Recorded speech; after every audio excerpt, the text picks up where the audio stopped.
Well, good morning, everyone, and welcome to our regular council meeting for the 22nd of February, 2022.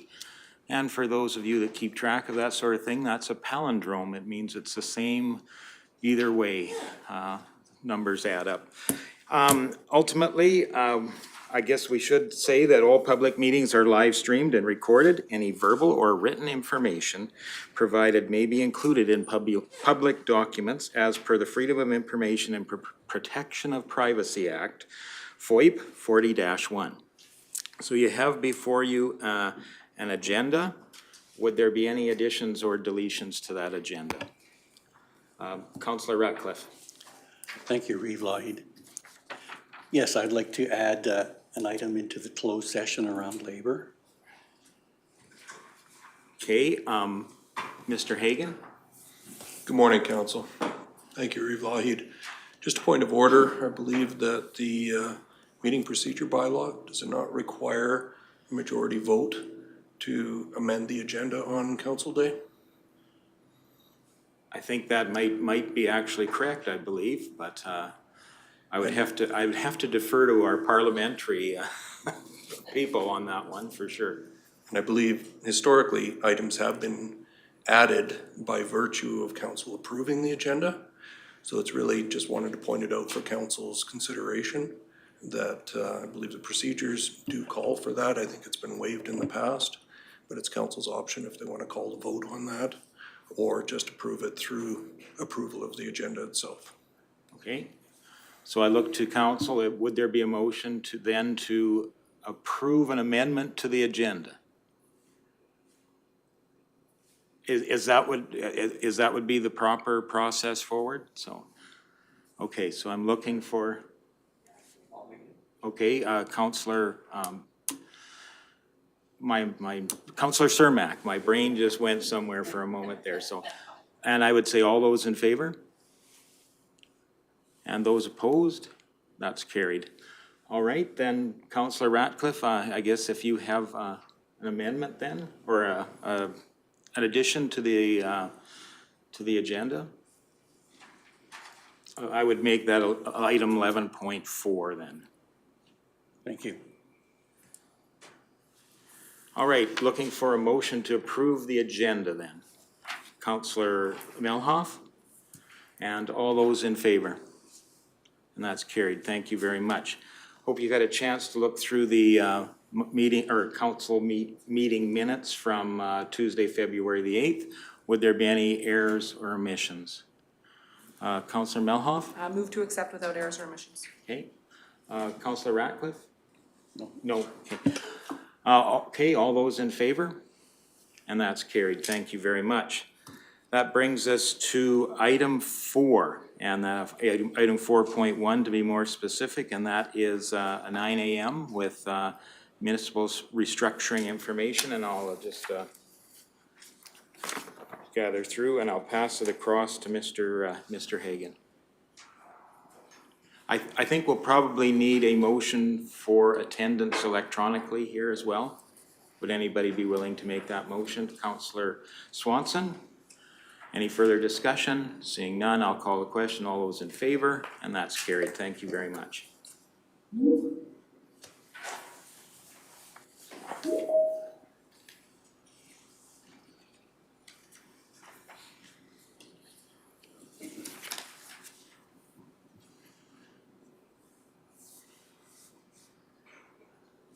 Good morning, Roy. Good morning, Linda. Can you hear me? Hello there. Thank you for having us. Morning. Good morning. So Council, these are the two representatives from Municipal Affairs, and they are going to present some information to you today regarding the potential amalgamation with the Village of Caroline and some of the process issues to consider, as well as overall planning and so forth like that. So I'll turn it over to them for their presentation, and perhaps you would like to do some introductions first. Absolutely. Well, good morning. Sorry.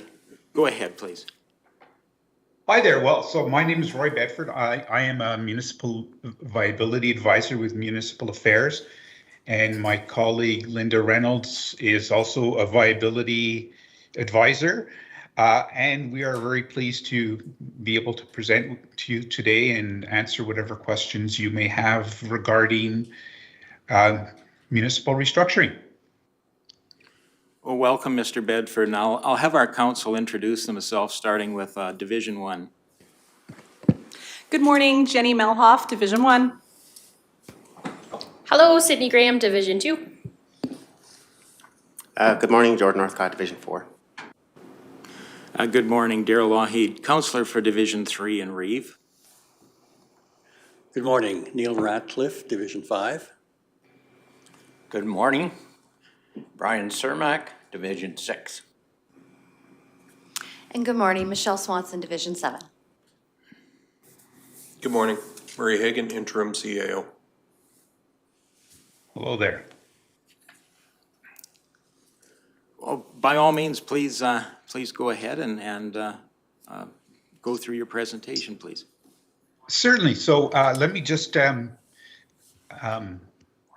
share my screen with you, if that's okay.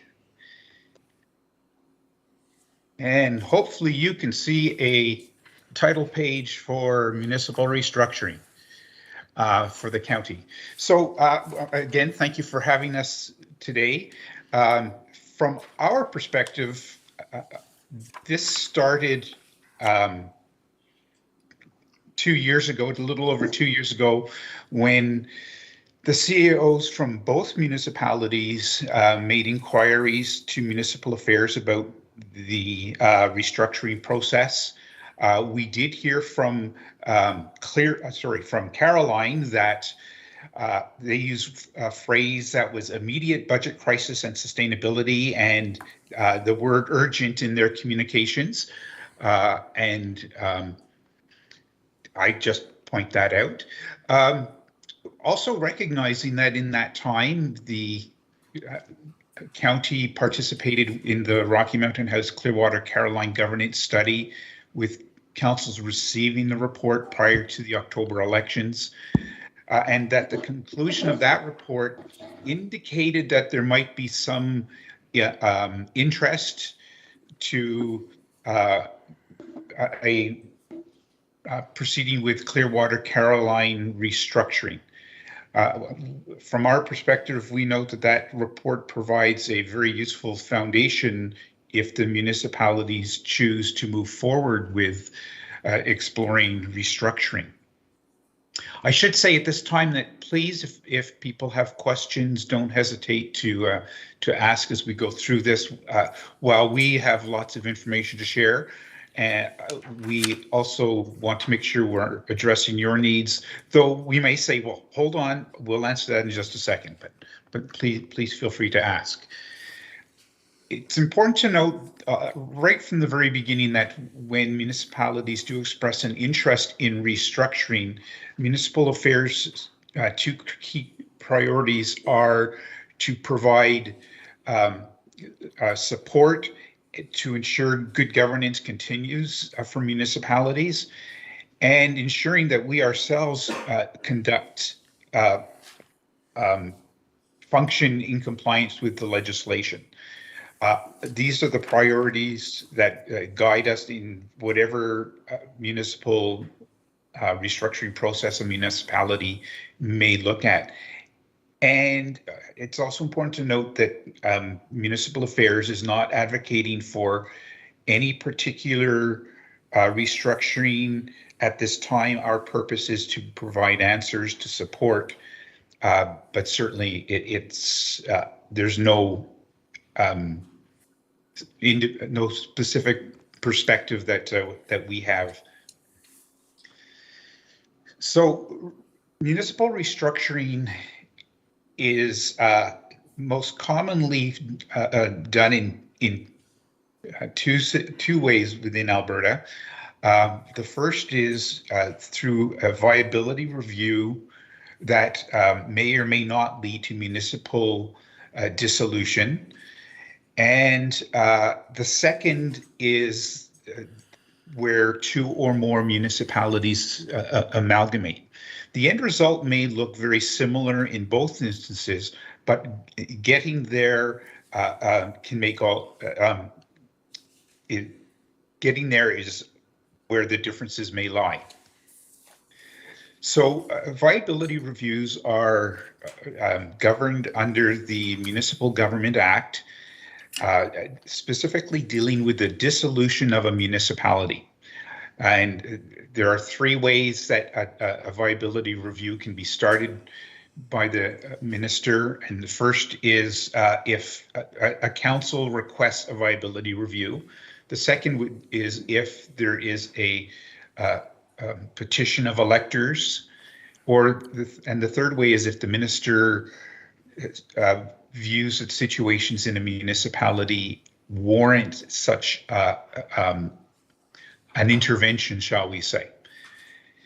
A viability review is undertaken for one municipality at a time. It would not be a review of multiple municipalities at any one time.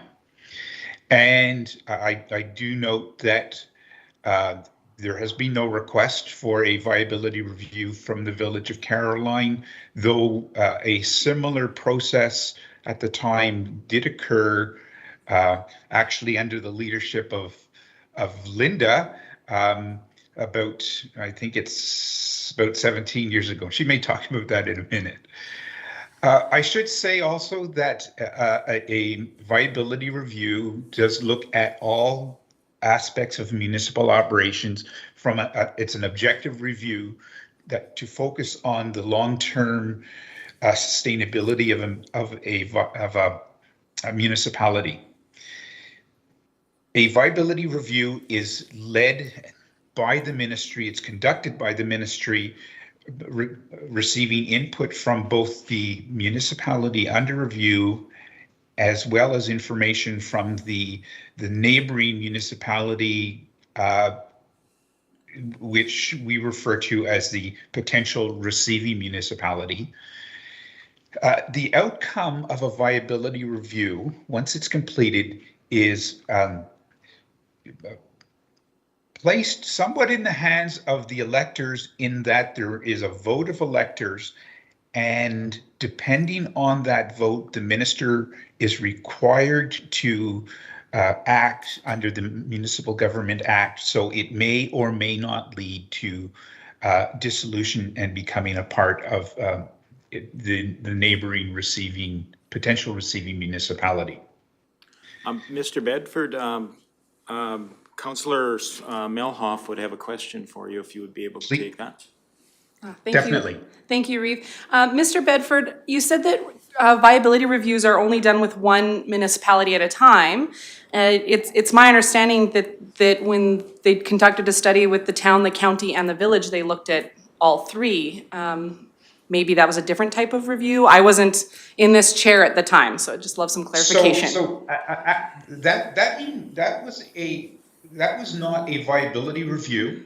That was a municipal restructuring study that was actually undertaken by the three municipalities, and it certainly would have examined some of the same information, but with the potential different end result. And so that's why we do suggest that report and that process would help inform a further restructuring and examination, leading to either an amalgamation, if that's the process the two municipalities went under, or frankly would also inform a viability review if that was the choice that the village chose to undergo. So in a viability review, it really focuses on identifying the factors that need to be addressed to ensure that the municipality is viable or sustainable for 5 and 10 years down the road. Whereas the amalgamation the amalgamation process is really one where the participating parties are, and I use the phrase that they're dating. They're looking to see should we marry? Should we get together? Are there benefits to us coming together? And it's a mutual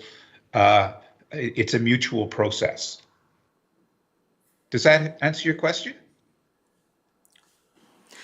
So, yes, thank you. They just use this very similar verbiage like viable, sustainable, and the booklet we were given used very similar verbiage, so I thought it was the same thing. Thank you for the clarification. Very good.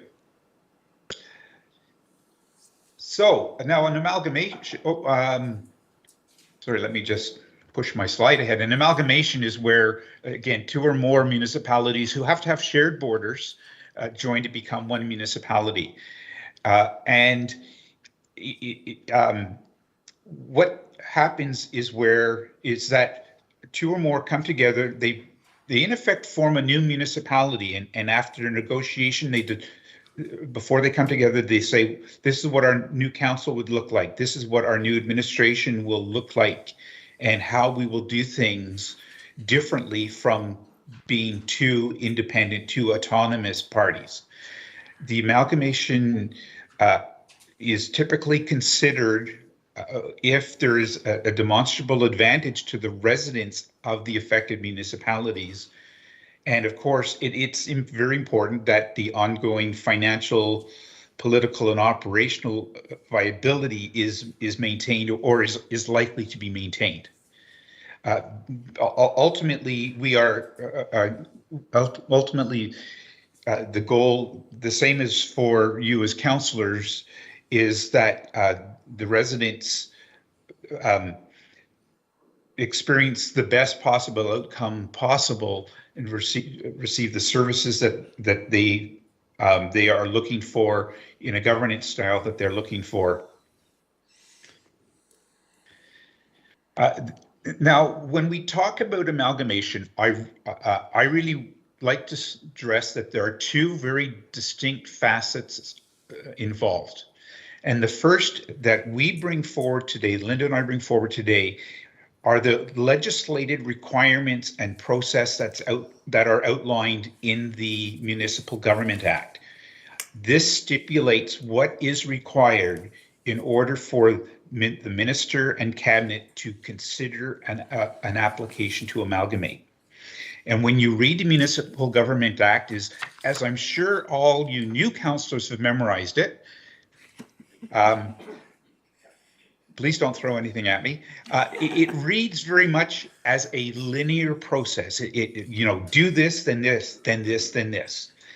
And that is certainly how it reads. And it's exemplified by how it is initiated. It is initiated by a formal written notice of amalgamation, spelling out with whom with whom there will be amalgamation, proposals for how consultations will occur, and plans for public input. So it sounds like when you read it that nothing starts until it is formally initiated, and then following that formal initiation in writing to all parties, all of the work then proceeds. And so that is the formal process, and it looks something like this. There is an initiation, a formal initiation, and then from start to finish, it's typically 6 months to 2 years. There's no set time amount.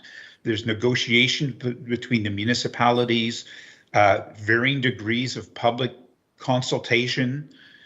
And after all, towards the end of that time, a report on the negotiations is prepared, reviewed by both councils, and the councils can either have a resolution for supporting it or indicate why they are not interested in moving forward with it.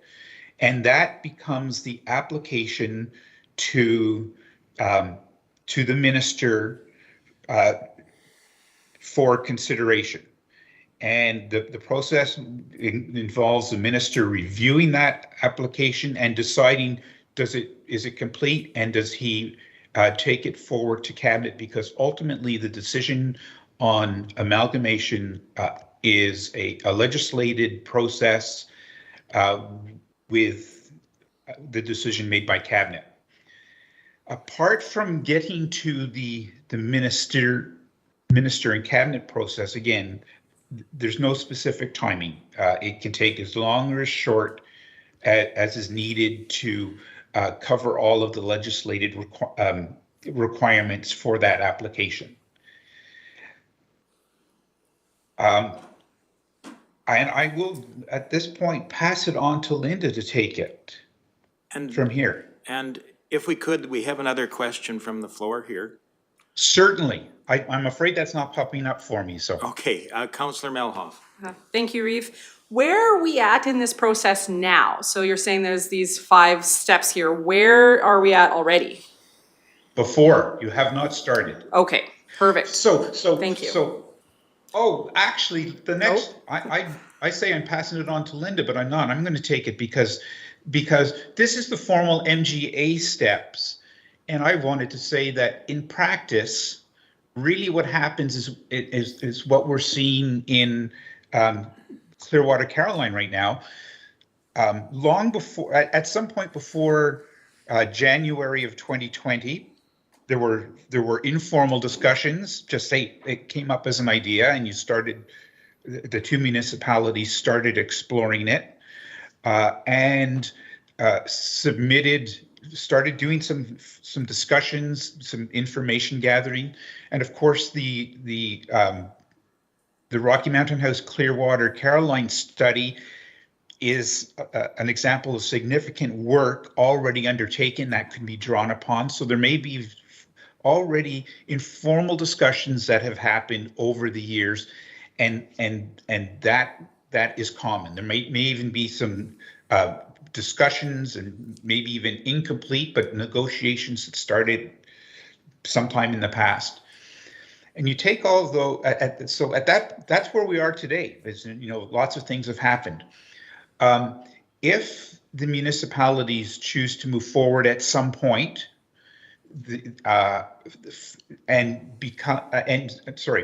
those discussions can take place. You can keep having those. You have a municipal. You do have funding for a study right now leading towards amalgamation, and that could either be used now to do some more work, or it could be the start of the formal initiation by providing in writing that letter to people and moving forward. Now with the work continuing, not starting, but continuing until there's a completed report reviewed by councils and submitted to the minister. So when we talk about it, we talk about our formal initiation under the MGA, but in practice, any work that you've done, any discussions that have happened before now, those are valid discussions, of course. So I can turn it over to Linda.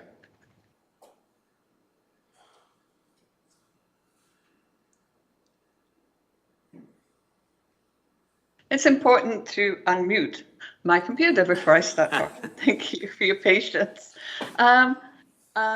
So as Roy said, I'm going to give a little bit more information about the more detailed information about how an amalgamation process would proceed. Before I do that, I will tell you a little bit about myself, as Roy mentioned.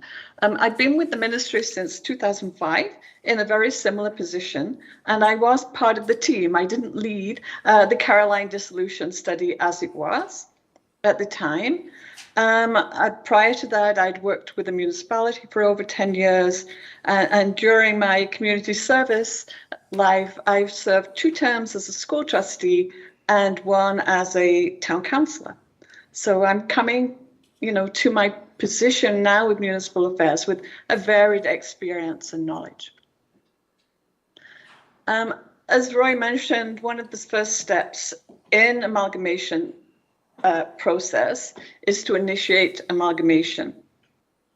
And recently the MJ was changed to allow for municipalities to jointly initiate amalgamation. So that could be done jointly after those dating discussions, as Roy mentioned, between Clearwater County and the Village of Caroline. Or one of the two of you can give written notice to the other that they wish to initiate amalgamation. Written notice of initiation must also be given to the minister and any local authorities. That would include other municipalities, school boards, and regional service commissions. Although from what I've found out about your two municipalities is that there are no regional service commissions at this time. That notice must include a proposal to consult with the local authorities,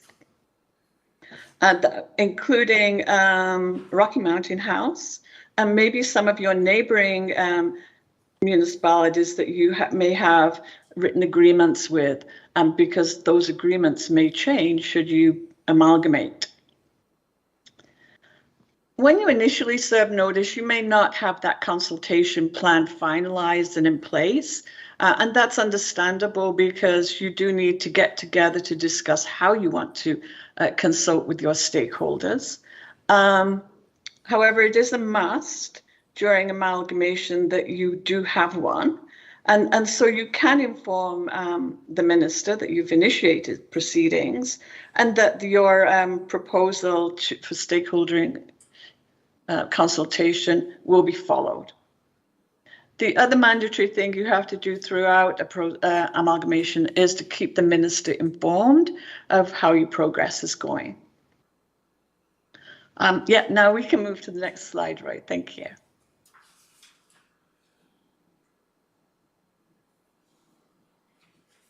And I have to move to my next slide, which is not cooperating. And it's absolutely not. So I will not use my notes. I will just go from this. The MGA actually, with red tape reduction, didn't last time there was changes made that initiation can be jointly initiated. It did not contemplate how written notice would be given. So section 104 of the MGA continues to say a municipality on receipt of a written notice from an initiating municipality must do these things.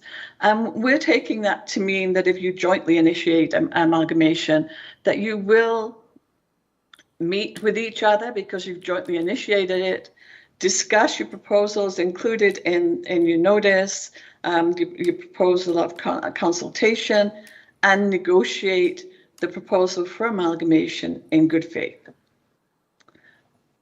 And we can move on because I absolutely. Nope. That's technology for you, but I think so. We have provided to the CAO a very comprehensive list of matters that you can discuss during those negotiations. But I've just brought out a few to discuss, to bring to your attention today. You would discuss the proposed council structure of the amalgamated municipality.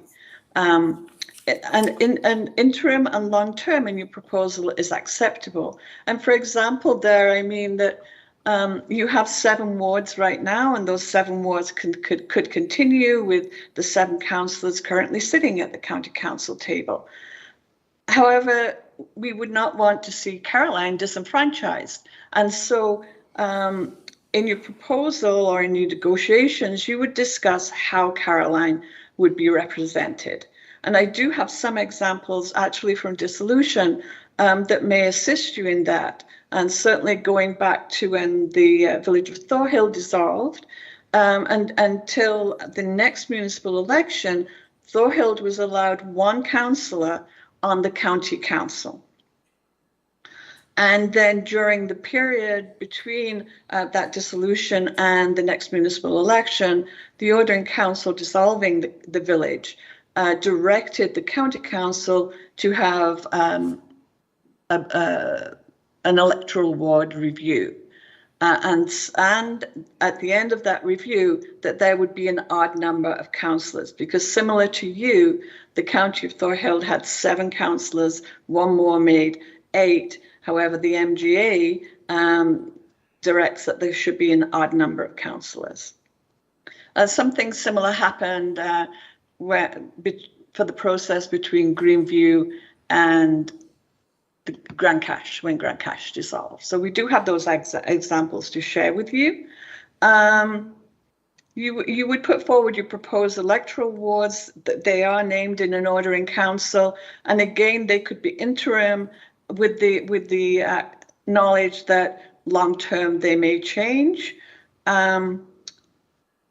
You would put forward the name of your amalgamated municipality, and that's not to preclude that the name could not continue to be the County of Clearwater. It's something you would discuss in those negotiations with the village as to what the new name would be. And likewise, what your municipal status would be. I think finances is always top of people's minds, so definitely finances would be discussed. How would debt of each municipality be treated?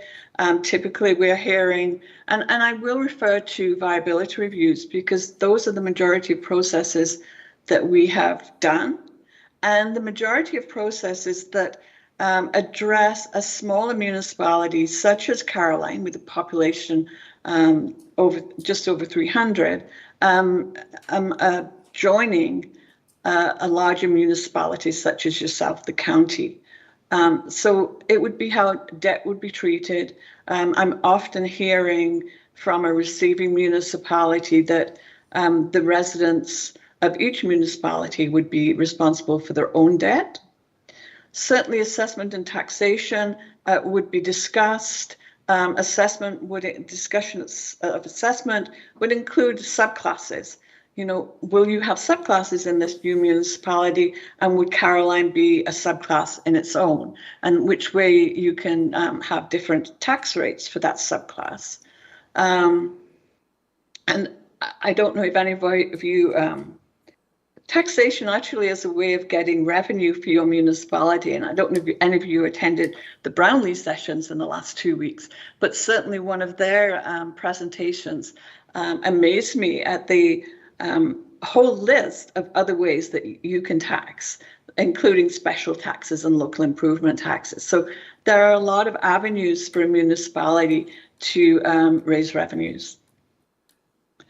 Certainly, you would discuss how municipal services would be provided on an ongoing basis, both to the county rural and urban residents at this time, to those living in your hamlets. And probably your hamlet policies will be very helpful in the way you discuss how services would be provided to Caroline if amalgamation occurs. Infrastructure, certainly what capital projects are coming up, and certainly how they would be funded for Caroline and for the county as a whole. And the last thing I bring up is human resources. You will be asked to name an interim or a CAO for the new municipality, and that typically is one of the CAOs of the amalgamating municipalities. And human resources, this can be very emotional for staff, and so we do recommend that you have meetings with your staff on an ongoing basis to get some of their feedback and to provide them information on how your discussions are going. A number of municipalities do say that that the staff of the municipalities will have a position with the new municipality, but will have a job with the new municipality, pardon me, but maybe not the same position, because once you combine a group of staff, you will have a completely different org chart, as much as you would have to continue to serve both the county and Caroline. I'm not sure if there's any questions. I said a lot on that slide, so if there's any questions, we could address them. I think the one thing that section, and I don't have the sections named on this slide, although I do in future ones, is that we have to look at section 110, which does say that a new municipality is formed. And then we look at section 111 and we learn that the ordering council can dissolve all or not, or can leave one of the councils not dissolved. So one of the councils can remain.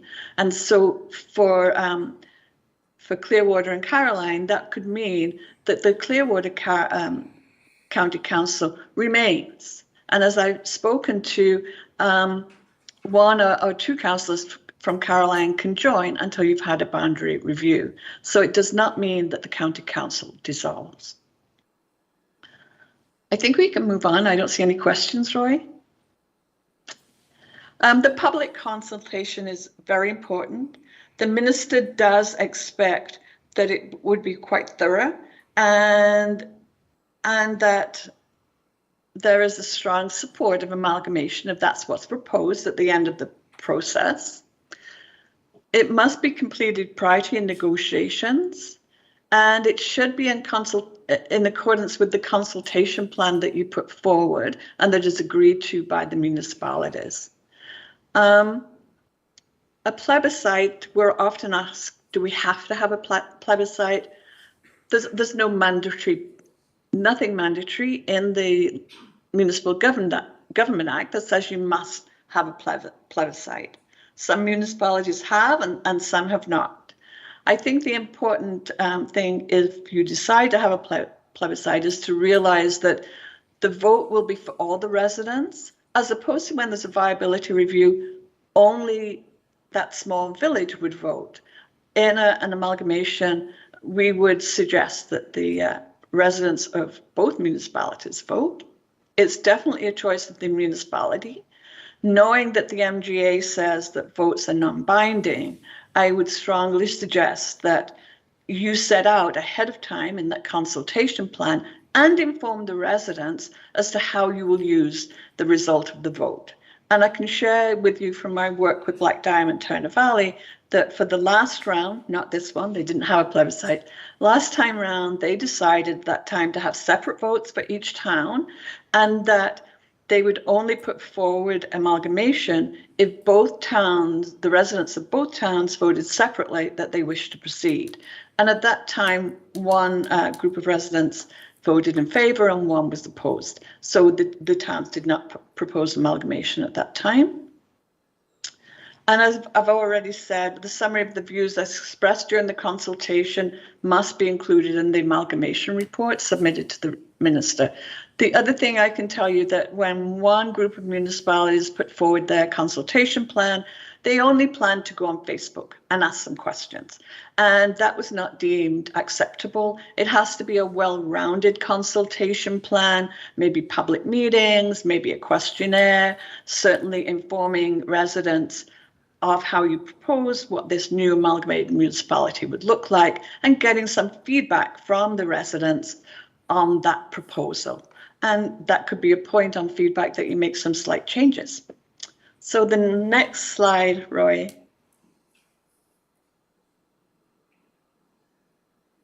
I do put MGA sections 110 and 111 on this slide.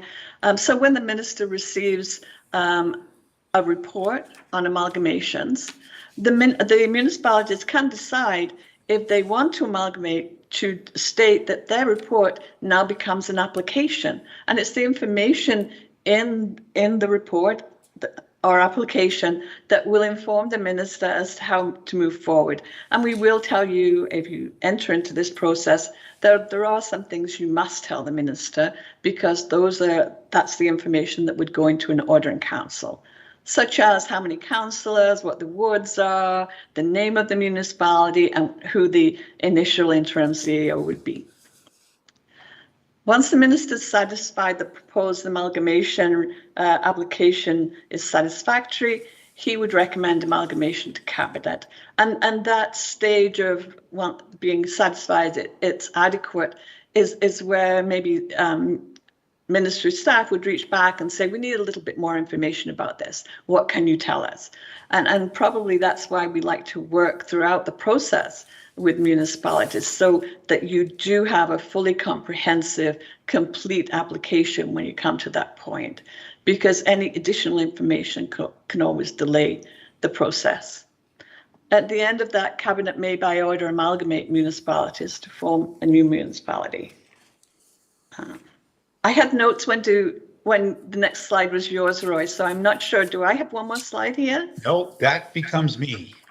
Okay, so Roy will now tell you about some of the Alberta Community Partnership funding that's available to municipalities following amalgamation. Thank you, Roy. Thank you, Linda. So the province's financial support to municipal structuring comes through the Alberta Community Partnership Program, which is the same. That's the same for viability reviews as amalgamation, or as we call it, ACP for you new councillors, newer councillors. And at the same time as the Rocky Mountain House, Clearwater, Caroline received funding, the minister also provided an amount of $75,000 specifically for an amalgamation study, with the understanding that should Caroline, Clearwater move forward, that first study would provide a lot of the information needed towards success. Now, upon an amalgamation, the new municipality is eligible for a quarter of up to $250,000. There's a plus sign there. I should take that out. For transitional costs, and that would be for bringing together accounting and invoicing and assessments, costs related to those things, as well as up to $950,000 for infrastructure projects that arise or become, it's for infrastructure projects. So this amount is the same that would be available to a receiving municipality in the event of a dissolution under a viability review. So there is municipal funding available to assist with the amalgamation and restructuring process. Just like to raise the key considerations of amalgamation. And the first is that municipalities control the process. The participating municipalities determine how they want to move forward with it, timelines, as Linda referenced, the public consultation plan. They handle all of that. The role of municipal affairs remains to provide information and best practices, perhaps, but we do not lead the process in any way. As Linda says, if we're involved through the process, communicated with through the process, we may be able to be helpful to it, but it is solely the process of the parties looking to restructure. Public engagement is incredibly important, as Linda says, and should municipalities move forward with this, we will have some words of wisdom to share to avoid some headaches that some municipalities have faced, but the responsibility is solely in the hands of the municipalities. And again, I have the timing considerations there. The timing is in the hands of the amalgamating or the restructuring municipalities. We do need to say that like every other municipal affairs process, actually, I think government-wide process, as as the province moves towards a municipal election, there is a common practice to not make significant changes that would be perceived as trying to influence voters, and this happens all the time. It's not this government or that government, but there's a period of time where a lot of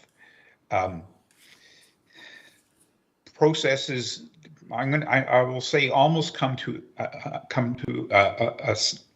a stop, or at least publicly to a stop. One example will be as we were leading up to the municipal elections in the fall, municipal affairs stopped doing public work regarding viability reviews. So again, we would not appear to be influencing municipal elections. Lots of work happened under the surface, but again, that election window to respect the integrity of the voting process is very important, and is a consistent right across the country. We should say also that amalgamation is a legislative process. And so one of the things that also needs to be considered when applying for amalgamation is the drafting of new orders in council to create the new municipality. And that is a time consideration that does need to be considered as well. So an application to amalgamate today would likely not receive a decision for, well, I'll be, it's probably 4 to 6 months down the road typically. I just want to communicate it's not an overnight process. So very quickly to summarize, we have the two processes of dissolution through viability reviews and amalgamation. The process for viability reviews is completely led by municipal affairs, while amalgamation is in the hands of the municipalities. The scope is on the village or town that is being reviewed, certainly with input from the neighboring municipality, but only the one municipality is reviewed, whereas amalgamation is very much a dialogue between the interested parties. The focus of dissolution is finding options and alternatives for the long-term sustainability, viability of the municipality, whereas amalgamation, that may be certainly a part of the motivation and outcome, but it focuses on the structure and governance of the amalgamated community. Involvement, I've talked about. Consultation is important in both, but under dissolution, there is a vote of electors, which is ultimately binding on the minister. And under amalgamation, a thorough public engagement is important, but it does not specifically require through legislation a vote of residents of both municipalities. And I've talked about who controls them. So that brings us to an end of the formal presentation, but certainly if I can make there we go, can bring us all back together and open for any and all questions that you may have. And as I promise all the time, if we don't know the answers, I'll make one up. Well, thank you very much, Roy and Linda. I see a question from Councillor Melhoff. Thank you, Reeve. I'm curious if there's any benefit to delay and waiting for dissolution rather than going along with an amalgamation. Is there any financial assistance more than what you've already mentioned from the government should a dissolution be chosen rather than amalgamation, et cetera? No, the amount of ACP funding is the same for in either instance. The one difference is the 950,000 for infrastructure costs would need to be used in the dissolving municipality. So that would be and the purpose of that is so that a receiving municipality isn't penalized because they don't have a choice about receiving, they'd have to receive it. But the amount is the same. May I have a follow-up? Yes. Thank you. Is there a way for us to look at the infrastructure requirements of that municipality and look towards other grant funding, or is there any other streams that you know of if we look at the infrastructure needs being far greater than the 950?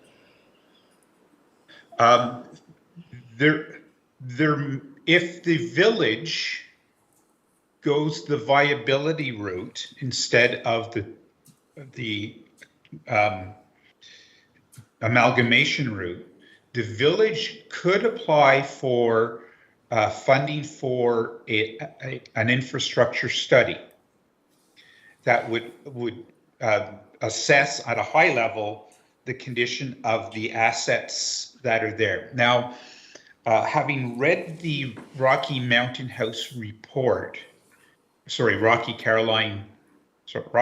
Caroline report, it is unclear to me what kind of infrastructure information was available and provided at the time. So there may be some of that information already available, and which would mean it would need to be duplicated. Thank But you. it would be a report, not a it would be a study, not for use on infrastructure. So if I can add to what Roy just shared, those monies available after municipal restructuring, whether it's amalgamation or following a viability review, so dissolution, the monies available to the new municipality for amalgamation or the county if it's dissolution are the same. There's a maximum amount at this point. There's a base amount plus a per capita amount, which is maxed out at the population of 300. So as the village of Caroline has a population over 300, no matter what, those amounts that Roy shared in his slide are the amounts that would go to the county or the new municipality. And a question from Councillor Ratcliffe. Thank you, Reeve Lougheed. I think you've half answered my question, which is spurred by Councillor Melhoff's questions. There would be no opportunity, or would there be an opportunity to negotiate with the province if the infrastructure deficit was significantly more? So for greater funding from the province. The answer is, the hard answer is you can always ask. Okay. No, so without being flippant, but I will say that the funding envelope is established through budget, through guidelines, and it is very, very designed to be consistent for all players. So it is highly unlikely that there would be additional funding unless there was a specific grant program for the specific issue. I cannot speak to what grants are currently available through Alberta Transportation related to water, but as I read the report from Caroline, there is reference made to significant, what they refer to as their infrastructure deficit related to their water or sewer. I'm not sure, I can't remember exactly which. There may be funding through those grants already available that could assist with that. There's also it would also be a matter of, could be a matter of negotiation as to how in a restructured municipality, how those costs related to repairing infrastructure that's only available in the community of Caroline would be paid for. For example, it may be deemed reasonable that the residents are responsible for maintaining the costs of their water system and not have it subsidized by the other residents of the county who do not benefit from those services. And so there are ways around looking at that. And I think if should the municipalities move into, choose to look into restructuring, we would be able to provide a lot more information related to options of handling some of those major costs, as Linda referenced, through subclasses, Hamlet subclasses, or special taxes. So there are ways to look at that without negatively impacting the other residents of the county. Great, thank you for that. And I have a question from Councillor Swanson. Thank you for the information. Actually, I got quite a few questions, but I'll skip it down to a couple. Mine have a lot to do with process. So we know what we've been through the last 2 years. And so I'm concerned with public engagement and what impact that would have should we, I mean, we're promised that we're going to be opened up on March 1st, but should we go back into a lockdown? How does that impact this particular public engagement requirement that is legislated? And maybe you could speak also to how long that public engagement is required. That's my first question. There's no answer to either of those questions, I'm afraid, because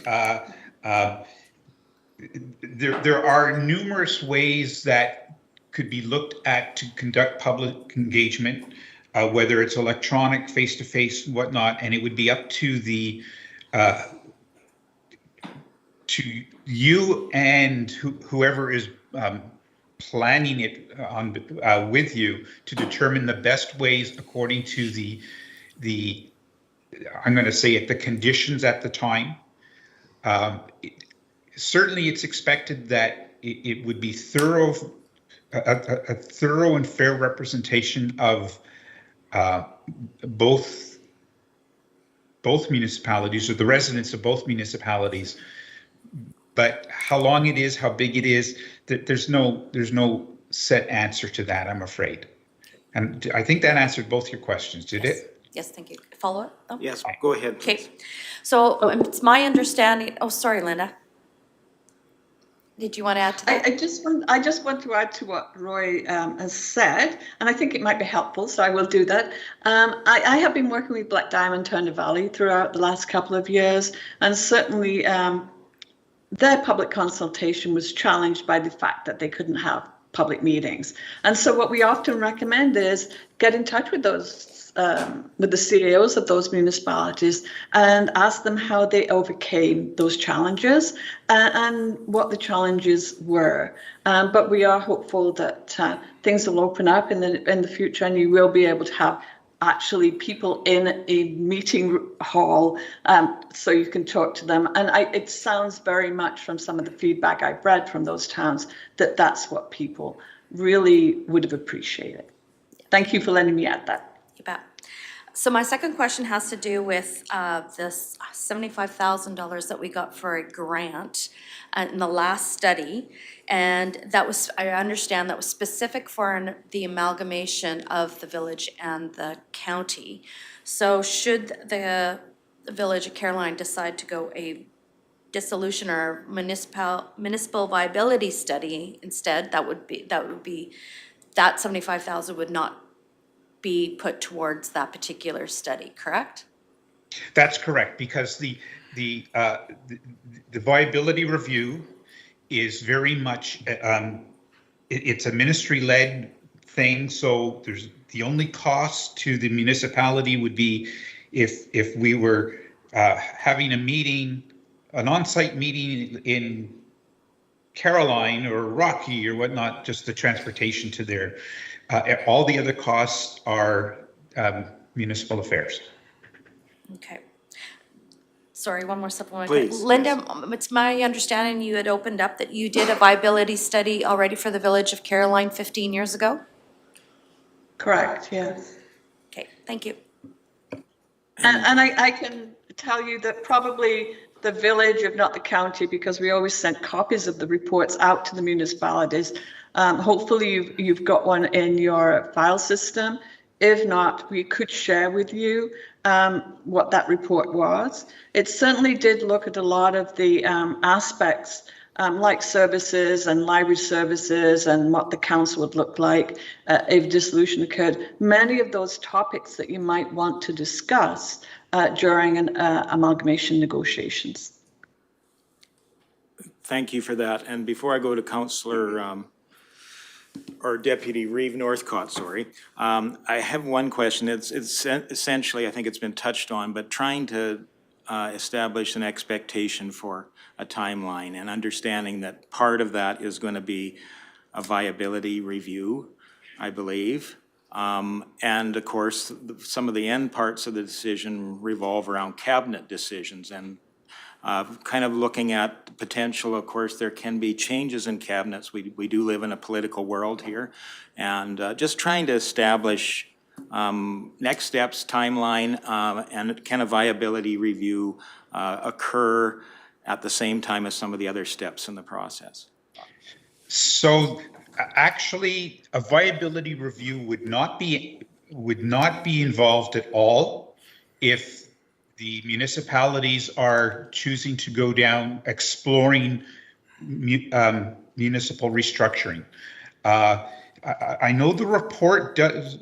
At one point in the report, I think I did read that, or in the initial application, I think it was, for that funding. But it's either one or the other. Now, a lot of the information is the same, or very, very similar.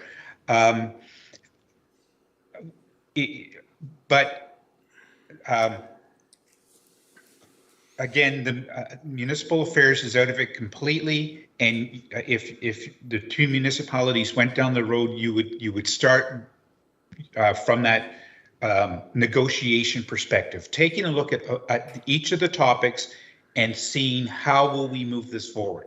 Now, again, if we can provide information to help bring some focus to that in the context of viability, we certainly would be prepared to assist with that. But they are two completely distinct processes. And so specific to timing,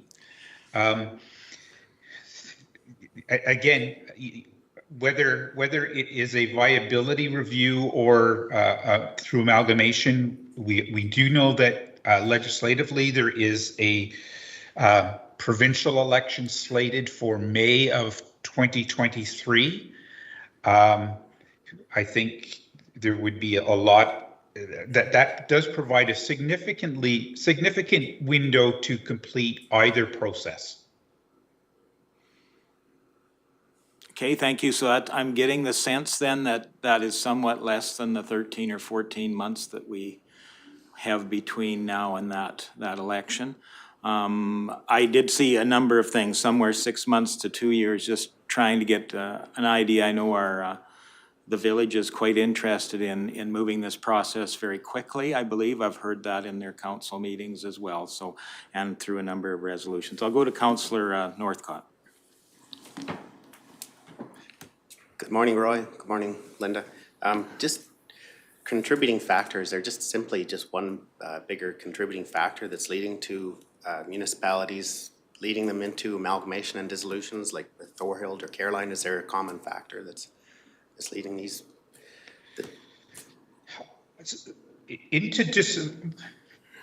I think I can speak to more to viability reviews, and I'll let Linda speak to amalgamations.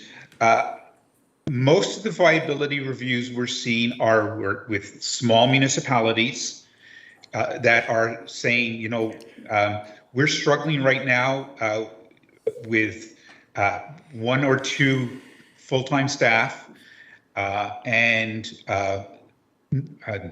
tax bases that aren't growing, new and a lack of potential new sources of income. And so they're just going, you know, we're spending a lot on administration right now. We are having a struggle because we're so small trying to make things happen. Perhaps it's better to look at doing it through partnering or dissolving into our neighboring municipality. Linda, for amalgamations? I think for both processes, we've typically suggested that if it's a smaller municipality that would be received by a much larger MD, that viability reviews were the process to go. But that's not to say that amalgamation can't occur if both municipalities are in agreement of that form of municipal restructuring. And certainly the municipal restructuring that I've been involved with has been municipalities of similar size. And so this would be a little different, but not to say it could not happen. Certainly one of the last dissolution studies I worked on, and it was a dissolution study, but it was the village of Tilly, I believe, that dissolved at that time. And both municipalities were very much in agreement that this would be a good thing for the community as a whole, and they wished to proceed. And it was suggested that they proceed with the dissolution study, and that proceeded very quickly, I would say. We have to go back, though, to say the county cannot initiate a viability review. It's initiated either by the municipality itself, which would be the village of Caroline, a petition from the residents of the village, or the minister. And I don't think the minister at this point would consider that, knowing that a grant has been given to the municipalities to consider amalgamation and have those discussions. And certainly, I believe it's in the application that was put forward for that $75,000. There is a tight but a doable timeline involved, provided there. And I think it's to be completed at the end of December, at the end of this year. And I think it is doable if both parties are in agreement and they know that they want to move forward. I hope that's answered your question. Thank you. Any further questions for our delegation? Well, seeing none, thank you very much for supplying us the presentation today and answering all our questions. I think we may very well have many more questions as we work through the process over the next months. But thank you definitely for setting us on the right first step. So thank you very much today. Thank you, and we remain available at any time. Thank you. Thanks again. Okay, looking to council, I would be looking for a motion to accept the presentation for information. Councillor Northcott. All those in favor? And that's carried. I think maybe we will take a short 10-minute break, please.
Welcome back, everyone, after our recess. That brings us to item 4.2 on the agenda, and that is the Chief Administrative Officer, or the CAO, job description. And I'll go across the room to Mr. Hagan.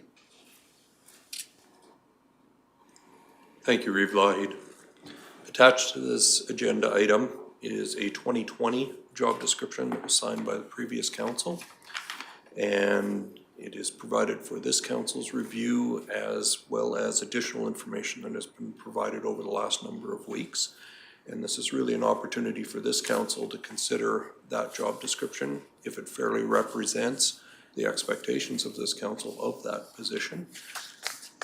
Make any amendments that you would like to that job description, and then we'd be looking for approval of the job description going forward.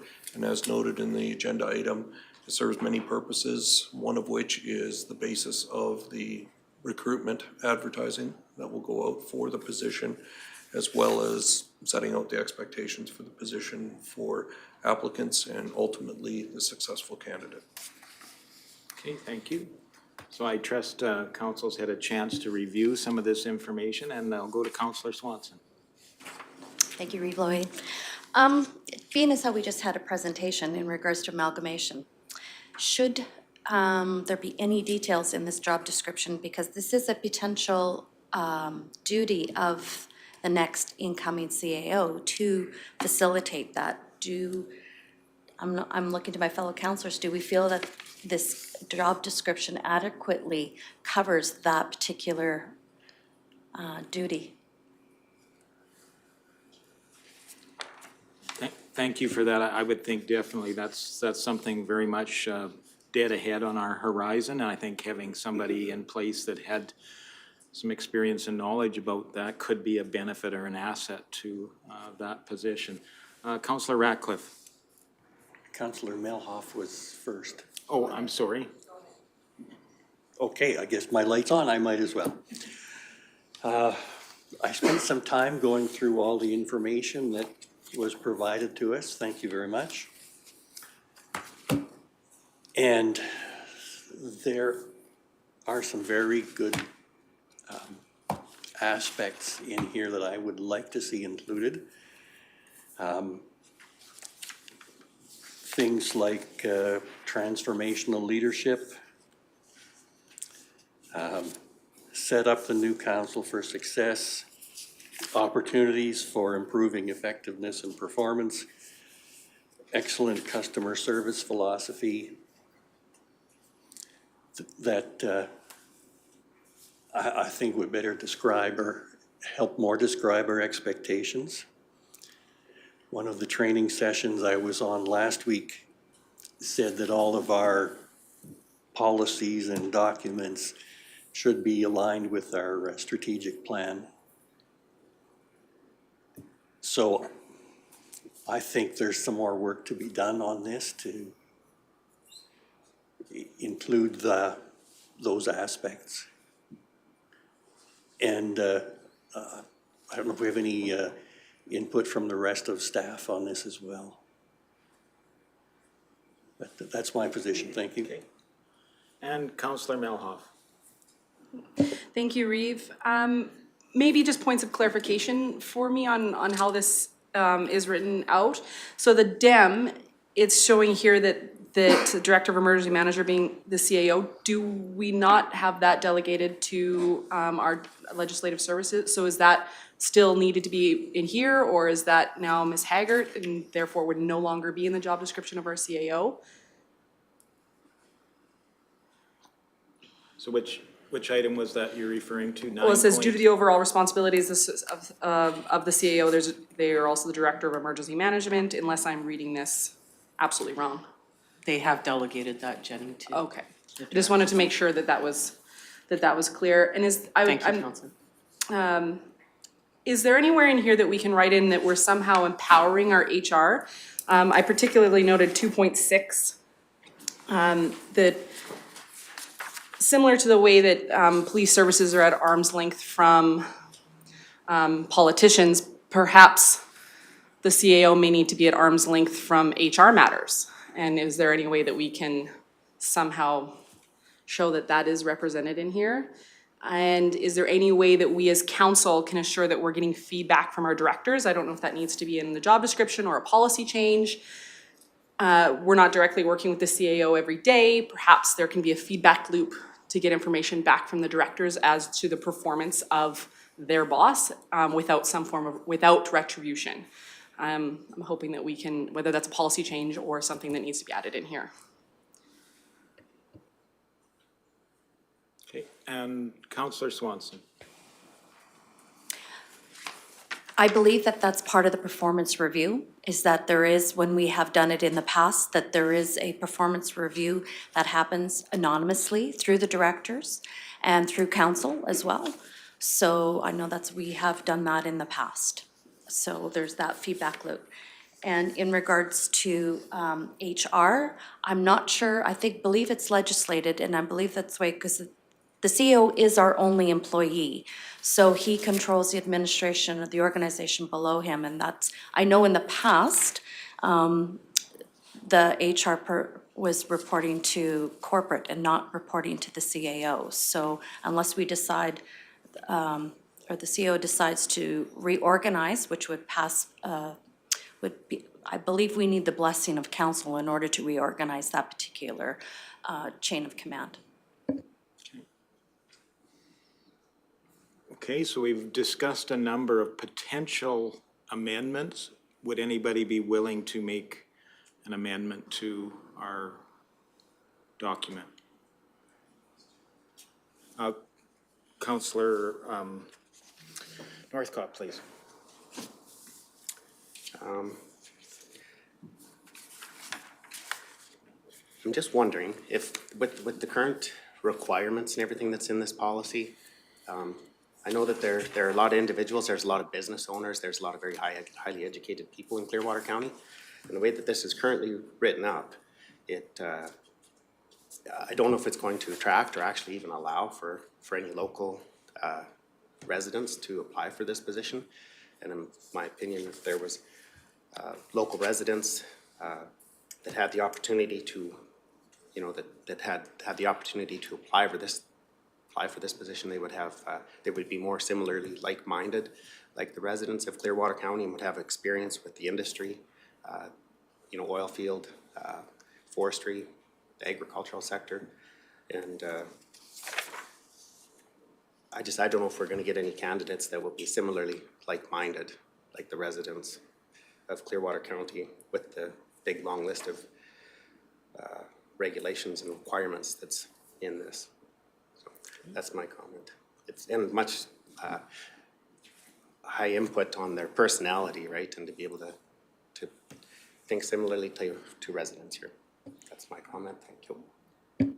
Okay, thank you for that. Yeah, definitely, we do have quite a number of personal attributes that we're looking at there. I think ideally, these would be assets to somebody that would be applying, maybe not an absolute requirement. I think it's got to be the right fit for what we're hoping for, and that's part of the process and the application process. I'm not sure about being the actual job description for the CAO. That's kind of what we're trying to define here is do we believe this document identifies that description of that position and ultimately how we could describe what we're looking for in that position.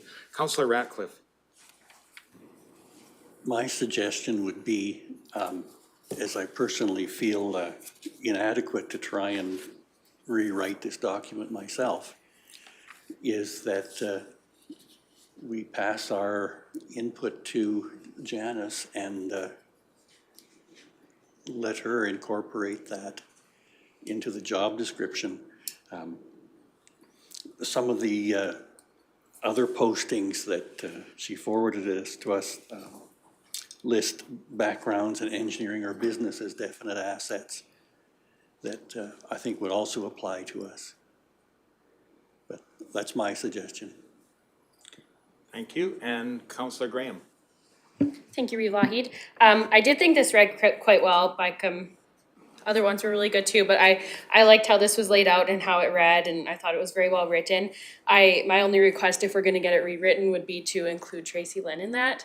I don't know what the CAO does in all aspects, and she's the one that's working beside him and knows everything. Okay. So ultimately, anytime, from my view, if we have any of these documents, we probably can't include absolutely everything we might want to have as a quality of our CAO in there, but it's nice to have, you know, the bones or a structure or framework so that we are trying to, I think we want to encourage applicants, but have the expectation being defined. And I don't know if we're that far off with this document right now, or this description of a CAO, but I guess I'm looking to council for a path forward. Do we want a complete rewrite, or are we just wanting to fine tune and amend a few things? Councillor Swanson. I appreciate the suggestions of both Deputy Reeve Northcott and Councillor Ratcliffe, and even Councillor Melhoff in regards to different things that they were looking for. I think we can add that through the education, like as the recruitment qualifications, personal attributes, and in that education experience and their skills and competencies, we can tweak that per se.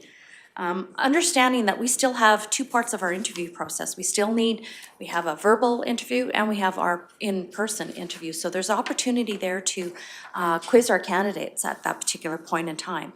And we still haven't decided how we're going to do that particular selection process yet too. So that can come at that particular time. But I agree with Reeve Lougheed. We've got a good basis here. Other than a few tweaks, I don't think we need a full rewrite.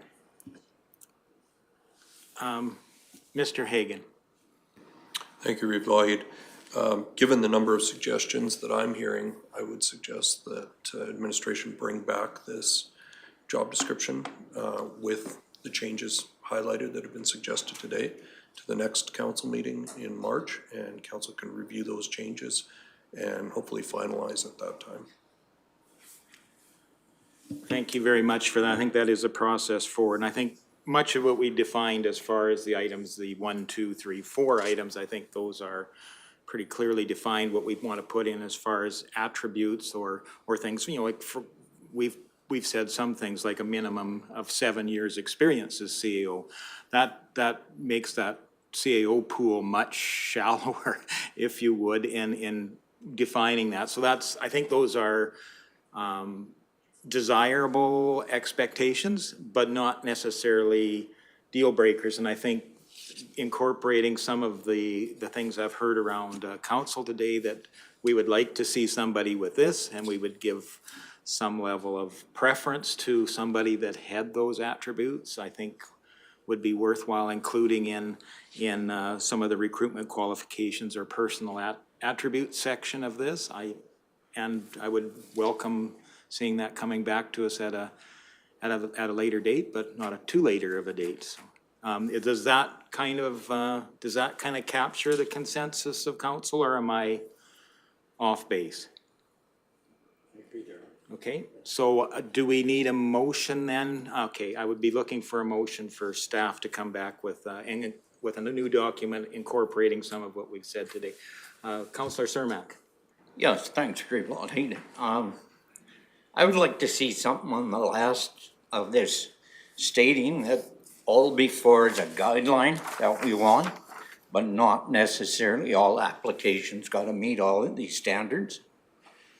Just a good old country boy might be the right fit for this county. Not some super educated person with lots and lots of experience to fit maybe just one of our local country guys. Okay. Thank you. Okay. So again, Councillor Swanson.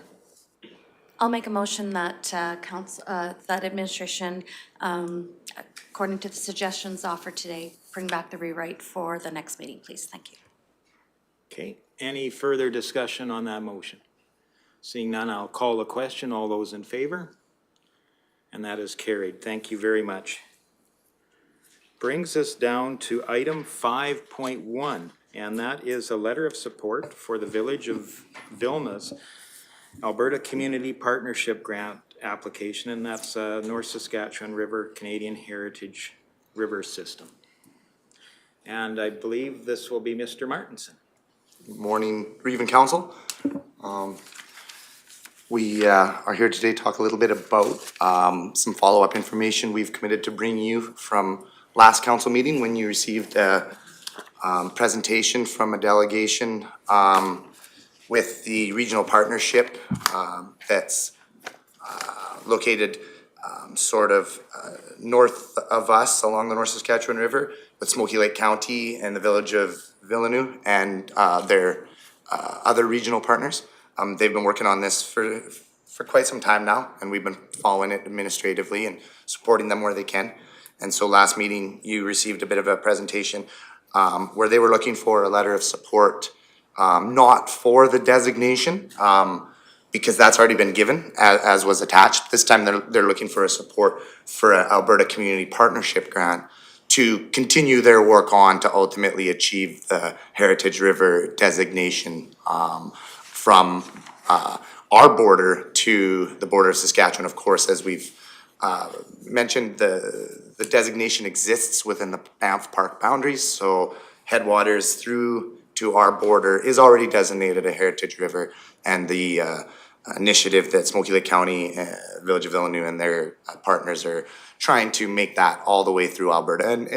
And you know, I think there's an understanding that maybe that'll be picked up into Saskatchewan and potentially continue moving along. It is worth noting again that this is a designation that is more in spirit and celebration. It is not a designation that comes with any statutory or regulatory requirements, any requirement for us to provide any funding or in-kind time into this. Now, you know, we would likely work with Smoky Lake County and their partnership on an as-going basis as they work through this, because there is, you know, I think some merit to having that asset identified in our county. The North Saskatchewan River is very important to us and the province. So, but there is nothing here that you're committing to us in the future that we will be on the hook for, or any of the river users or industry within our county. I think that's really everything I wanted to touch on, but I'd be happy to answer any questions if council had any. I guess a question I would have, of course, anytime you're applying for a grant, you probably have some plans as to how to use that money. Is it just kind of continuing along with the education, environmental studies, maybe tourism type promotions? It's my understanding that their plans are for that, but there is some data and consultations that the partnership that's putting this forward to the provincial government, there is some information they need to gather, and there is some consultations they need to do. And so the community partnership grant will help them achieve that. And we're not just talking consultations with municipalities, with lots of folks, Indigenous communities, as well as municipalities, users and things of that nature. So I believe the grant will be used to sort of continue forwarding those steps, but also at the same time achieving some of those things that the Reeve mentioned with education awareness, economic development, and promotion of that asset as a historical, valuable asset. Okay, thank you for that. Was there any indication of if any of that money would be spent within our region, or? There was some indication that should they be successful, they will be coming back to us and consulting us, getting information, asking for data that we have or information that we have associated with the river. So maybe in a direct way, that there will be some, you know, some work done here. But we don't necessarily have the specifics on exactly how they plan on using the grant. Thank you for that. But right now, essentially, the ask is for a letter of support in their granting, or in their application for a grant to do as you've outlined. Correct. Okay, thank you for that. Any further questions, Councillor Melhoff? Thank you, Reeve. Thank you for clarifying that this doesn't add red tape, this doesn't make it so we can't access it, et cetera. And I would have no problem in making the motion that staff provide a letter of support for the Village of Vilna's Alberta Community Partnership Grant application in support of the North Saskatchewan River Canadian Heritage Rivers System designation. It's a mouthful. Thank you for that. Any further discussion? Seeing none, I will call the question. All those in favor? And that is carried. Thank you very much. Thank you.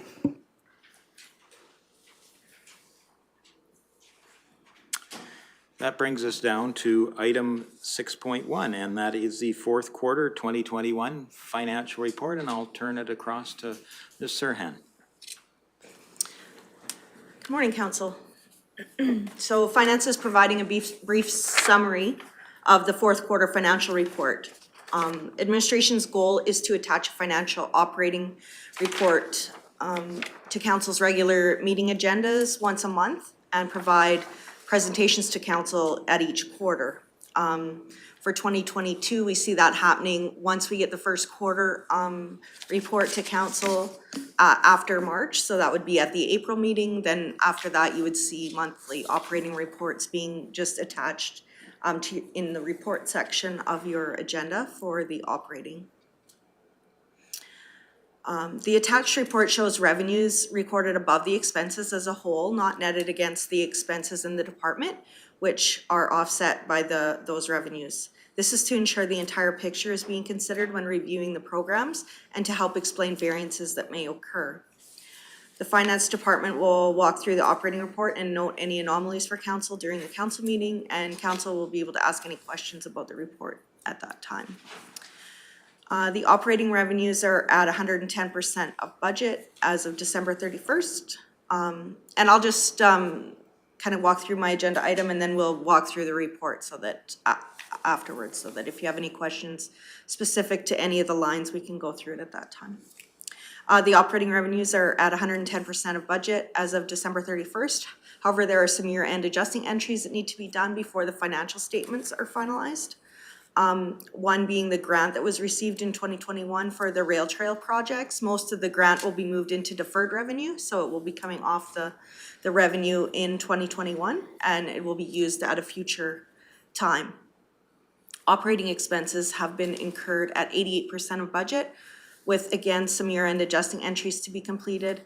The largest of these will be the invoices to partners in regionally serving programs and waiting for invoices from some regional programs that are managed by one of the county's partners.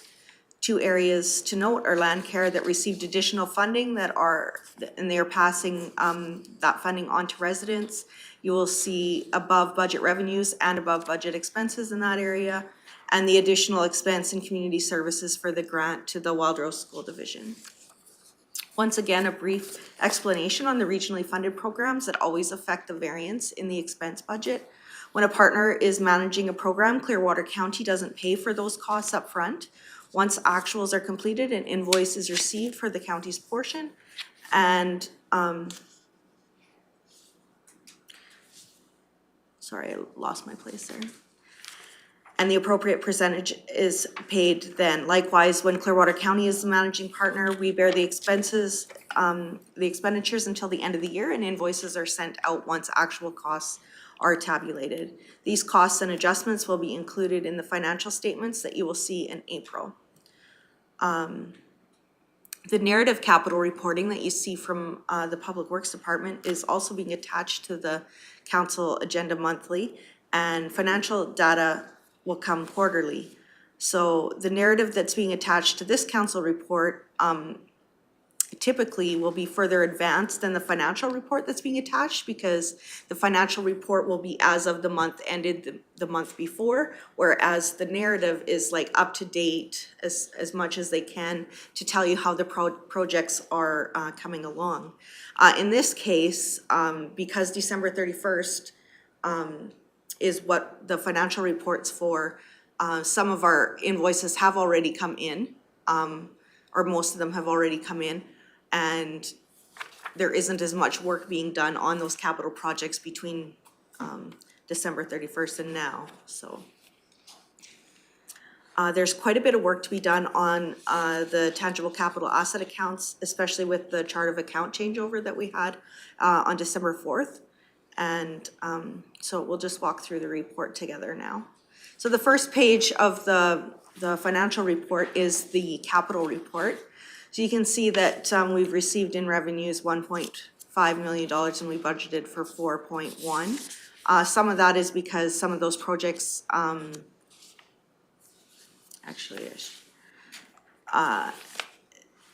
the revenues being held in deferred revenue, so that would be a year-end adjusting entry. We'd move it out of deferred revenue and into revenue, bringing the projected revenue, or the actual revenue up to what was budgeted. It likely won't hit the total of the budget because the projects didn't spend 100% of what was budgeted for those projects. The expenditures, you can see, the first line is the airport, which is managed regionally. We haven't received any invoices for the capital work on that airport. I'm not sure if there was design work or, preliminary work. I know there wasn't any construction this year, but those invoices will be coming in from the town once they finish their year-end work. Shop and fleet is the of the equipment and vehicle purchases over the year. You can see that they're at about 86% of their budget, and they're totally finished purchasing the equipment for the year. Utilities, gravel, and maintenance is one of the sub-departments in the operations department, and this includes bridges. So I do know some of the bridges didn't get completed, so there will be some carryover. One of the things you're gonna see at the surplus item to come before financial statements are completed is a list of each of the projects with their budget and where they are at actually at December 31st, once all the year-end adjusting entries are done. And then are they completed or not completed, and will there need to be some carry forward into the following year for those projects? So even though this is kind of a snapshot of where we're at right now to December 31st, there is a lot of work to be done on the capital projects, entries to be completed. Just trying to nail down timing. Like, did this work happen before December 31st? Did it happen after December 31st? Make sure all the invoices are paid and all of that is completed. And then audit comes in, the audit team comes in the last week of March. They spend a whole week here going through our invoices and reviewing our processes and ensure that the numbers that we're presenting are reasonable and accurate. And then after that, then we finish up our totals so that we make sure that the auditor has had a chance to look at them and there aren't many changes to happen once that audit team is here. Solid waste, you can see, didn't spend their whole capital budget in 2022.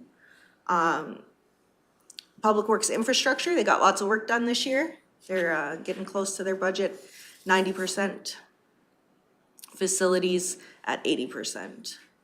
And again, I just want to reiterate that you will see each of the projects broke down at the surplus during the agenda item for the surplus transfers. Information technology is the capital that's required to maintain IT services within Clearwater County, and then broadband is the larger broadband project that's happening within IT. Councillor Ratcliffe, did you have a question? Yes, thank you. I wanted to ask about the solid waste. Okay. Is that expected to change a lot, or is that reflective of, the change in costs from not working with the town? These are the capital costs, so we'll touch on operating maybe a little later, but Sorry. this is the equipment that they had proposed to purchase in 2022, and I don't think all of that what they had proposed happened for capital purchases. Yeah, I'd have to sit down with Rhonda and just take a look at bought what we wanted to purchase for capital items. So I'd have to take a look at making sure that all went through. But beyond that, it would be just pricing as well. Some of the pricing associated with the items that we purchased as capital, under capital projects, came in under what our anticipated pricing was as well. But as I said, I'd have to just touch base here with Rhonda and make sure that those items that were under capital actually went there. Do we expect a small surplus? Under Yes. solid waste, yes. Thank you. Yeah.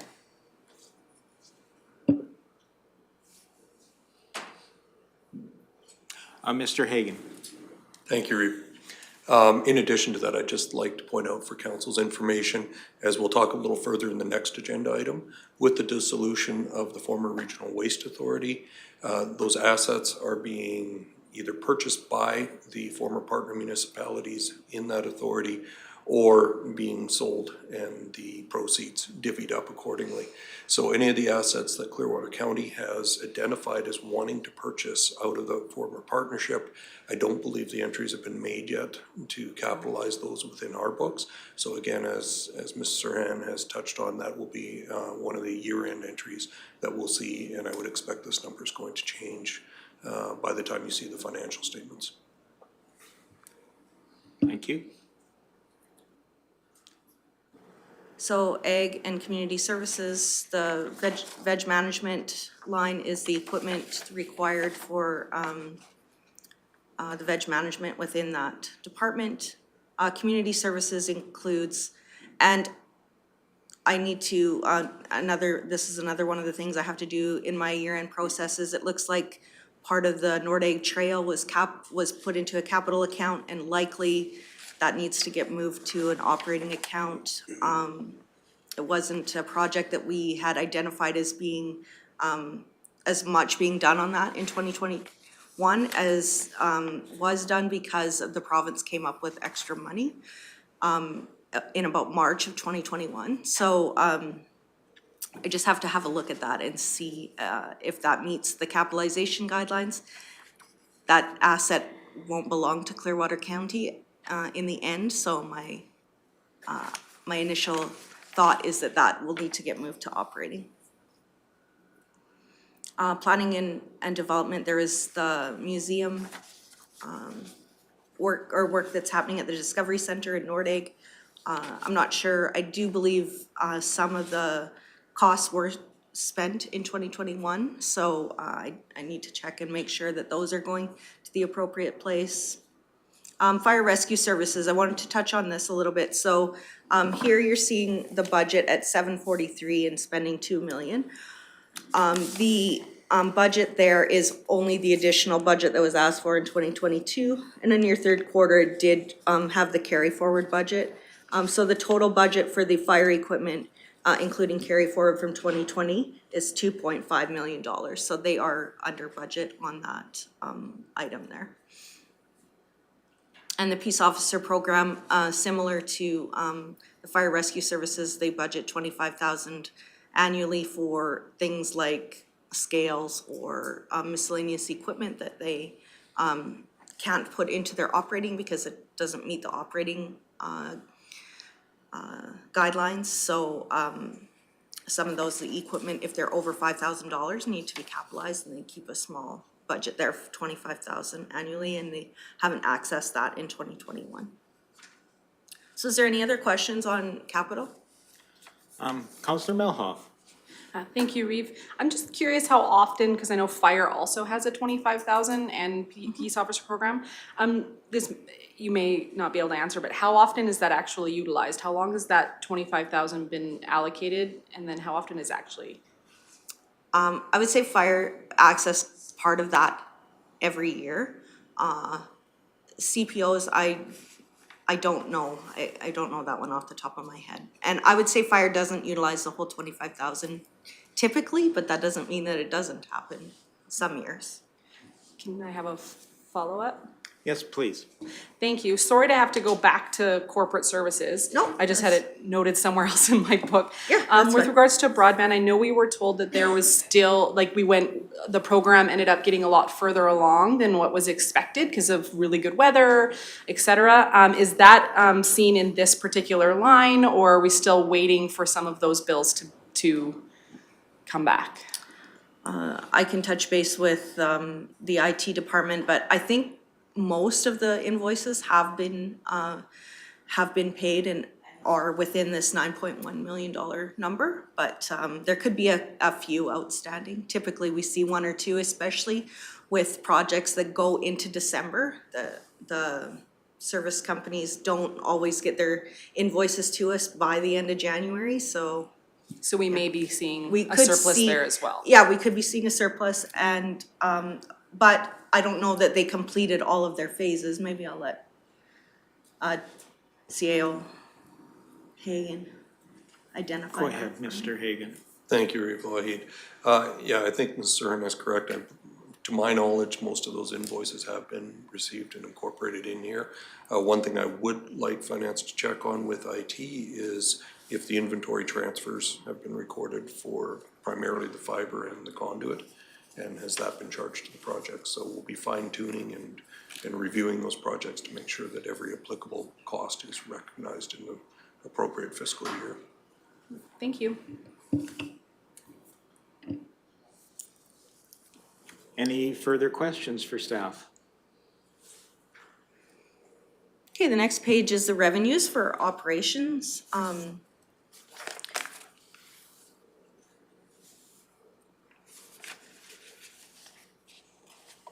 The revenues in Public Works are slightly below 80% of budget, mostly in the solid waste area.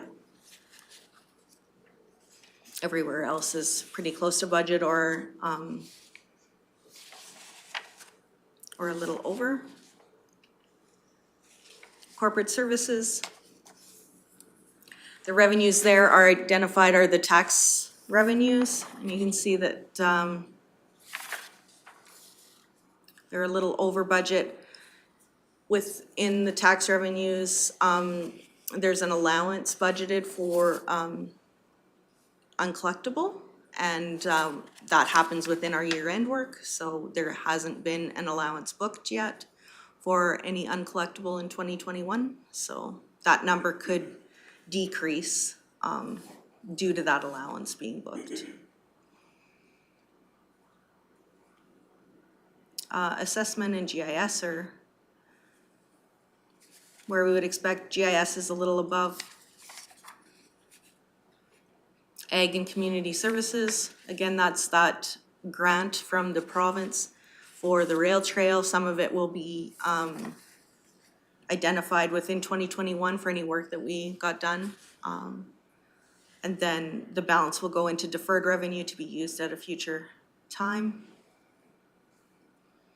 Planning, the additional revenue here is the lot sales in Nordegg. They were quite robust in 2021. Heritage had very little revenue because of the no tours happening at the mine site. Emergency and legislative services. You will see this number increase because we have not invoiced our partners for their percentage of the fire services program. And a question from Councillor Ratcliffe. Yeah. Thank you, Reeve Lahid. I was just wondering on the Nordegg sales, where that puts us in balance for the investment that's gone over the years. How are we sitting? Yeah, I haven't calculated that yet because I have to do a calculation on the cost of the lots that were sold. So I have to calculate how many of those dollars of inventory have been used in disposing of those lots. And then the net amount will go into the due from. Now, some of the lots have quite a high cost because especially in the town site, there are services right to their lot. Whereas the north side, there wasn't as much work that went into getting those lots ready for sale. So the cost of getting a lot ready for sale on the north side was quite a bit lower than getting a lot ready for sale within the hamlet of Nordegg, so. That'll also come in the surplus agenda item. Okay, I'll look forward to seeing that number. Thank you. You're welcome. No other questions on revenue, we'll move down to expenses. First section there is council. Council administration is a little higher than budget.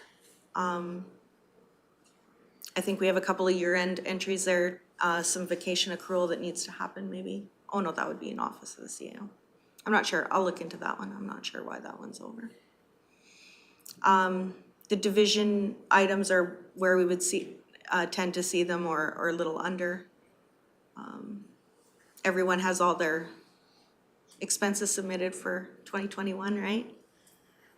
And Office of the CAO is the administration, and this is the one where there's some vacation accrual adjustments that need to happen, and with HR and health and safety, they are under budget as a total.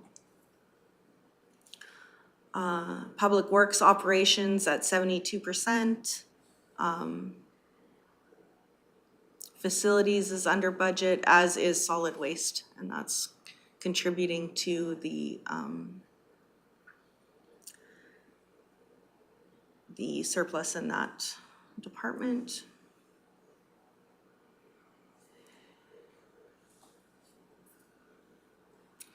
Corporate services, there was some operations budgeted for broadband, but operations didn't really get started until close to the end of the year for that department.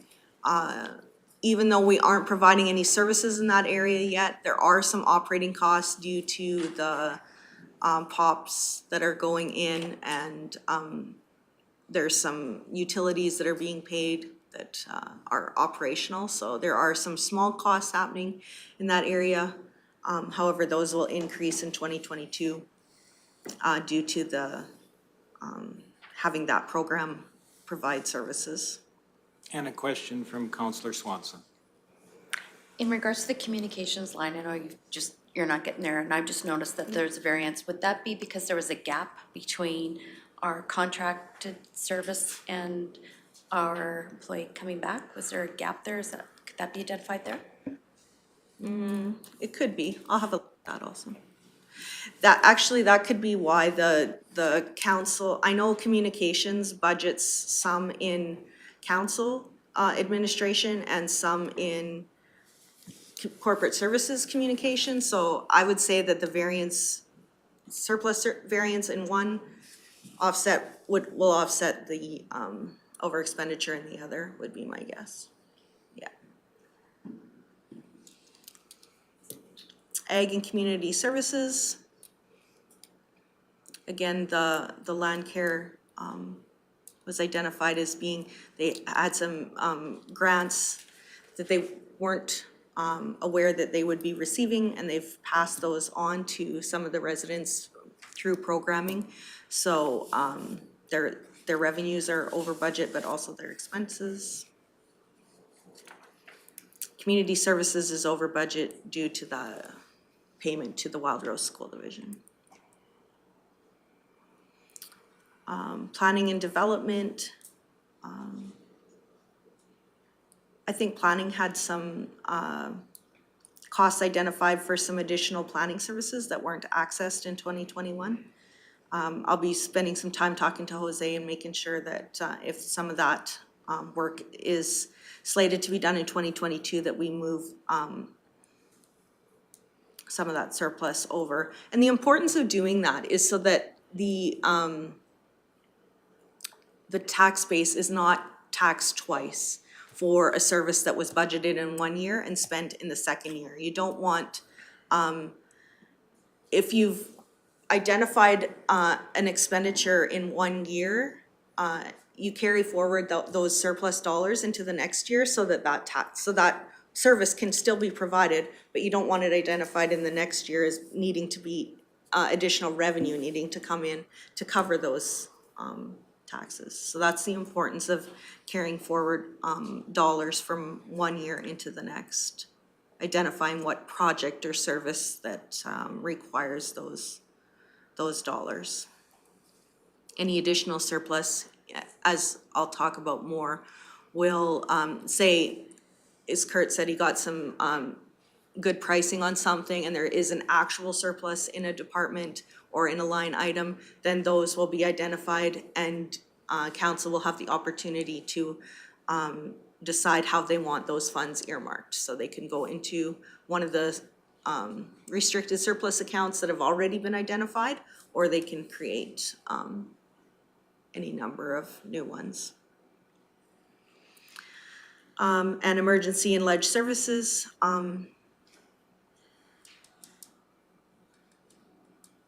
under budget for, 2021 currently.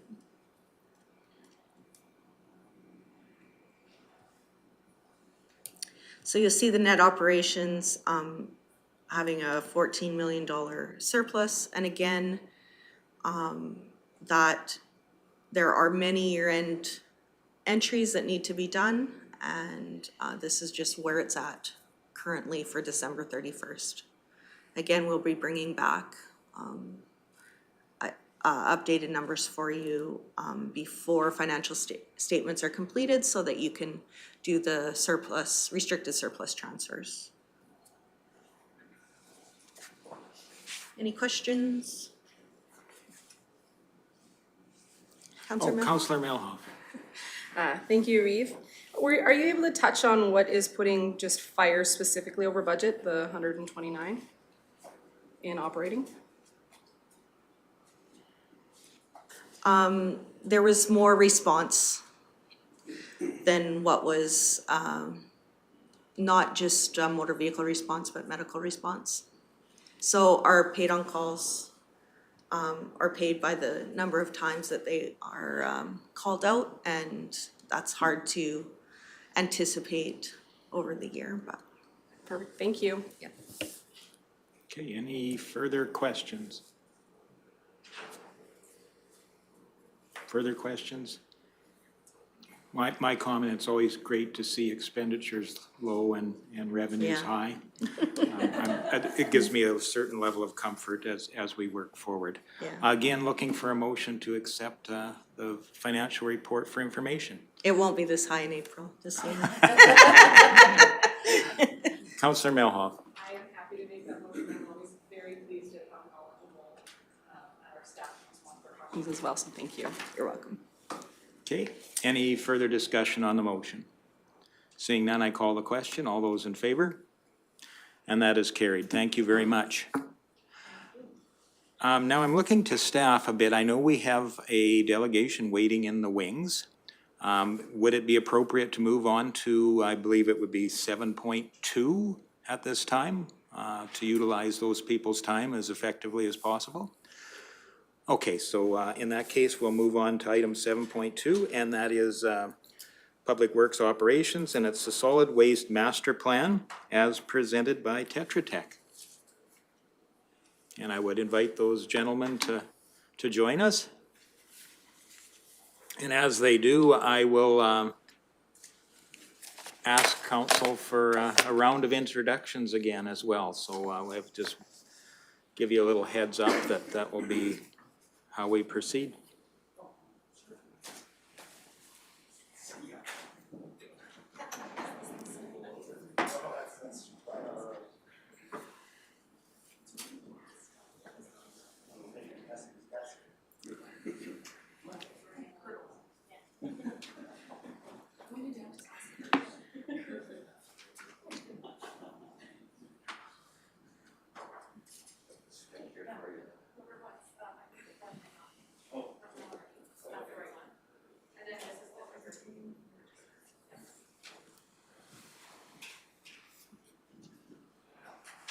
Well, welcome everyone. We're on item 7.2, as I said before, and I think we'll start with a round of introductions, and I'll go to Councillor Melhoff.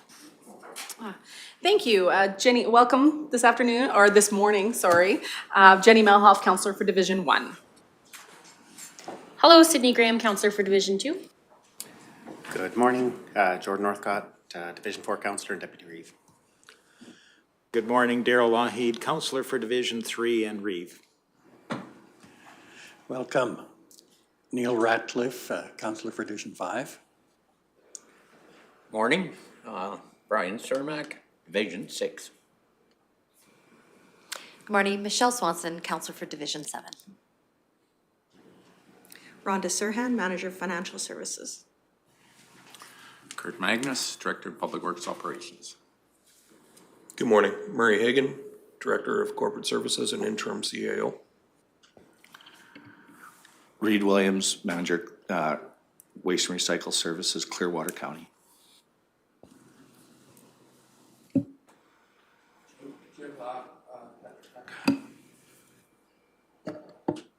And Spencer Smith with Tetra. Well, good morning and welcome. I'm going to turn the floor across, I think, to Mr. Magnus to start us off. Thank you. Again, good morning, Reeve Lougheed, Deputy Reeve Northcott, Council. Clearwater County's solid waste and recycling transfer system has been in operation in one form or another for 30+ years. This system has provided a level of service for residents and property owners, from waste-only facilities to providing a level of recycling services as well. Upon the official dissolution in January 2021 of the Rocky Mountain Regional Solid Waste Authority, through the unanimous agreement of all 3 municipalities, that being the town of Rocky Mountain House, the village of Caroline, and Clearwater County, the county has continued to provide solid waste and recycling services to our ratepayers. These services currently include the operation and supervision of 10 rural transfer stations and a regional landfill. In addition, Public Works operations staff collect solid waste and recyclable materials from the transfer stations, along with recyclable materials from 3 public drop-off locations, specifically Leslieville, Stauffer, and Caroline.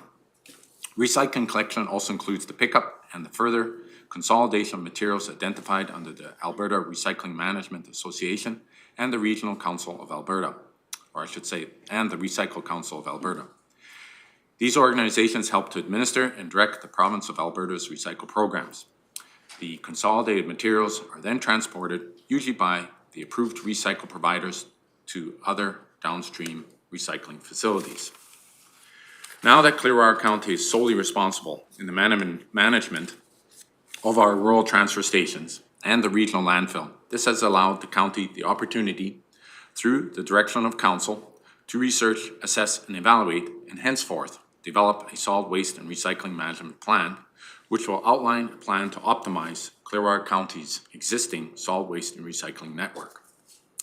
Hence, Clearwater County has retained the services of Tetra Canada Incorporated, an environmental engineering firm, to assist in putting together the management plan. Again, as such, we have with us today before council 2 representatives of Tetra Tech, Mr. Spencer Smith and Mr. Jim Lapp. They are here to share with council an overview of the study and what we can expect over the next 8 months. So without further ado, I will turn it over to both Spencer and Jim in their presentation. Thank you, Kurt. And thank you for that great introduction there. I kind of overlap with some of the items I just wanted to touch on, but just, I guess, brief overview. So Tetra Tech, we've been around for in Western Canada for over 60 years.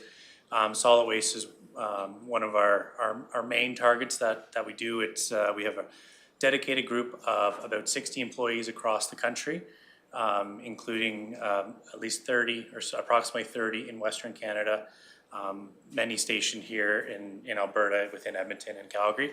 And solid waste has been one of our forefront industries that we've been targeting for the last 30+ years.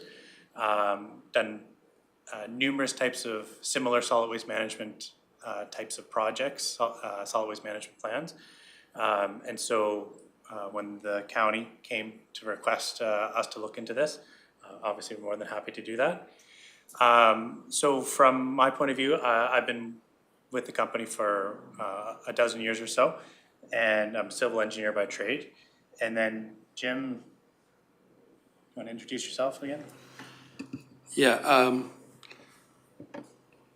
I've been with Tetra Tech for about 3 years now, but I've been working in the solid waste side of the business since 1980. My background actually, I was involved in the initial planning and development of the regional system out here in the early 80s.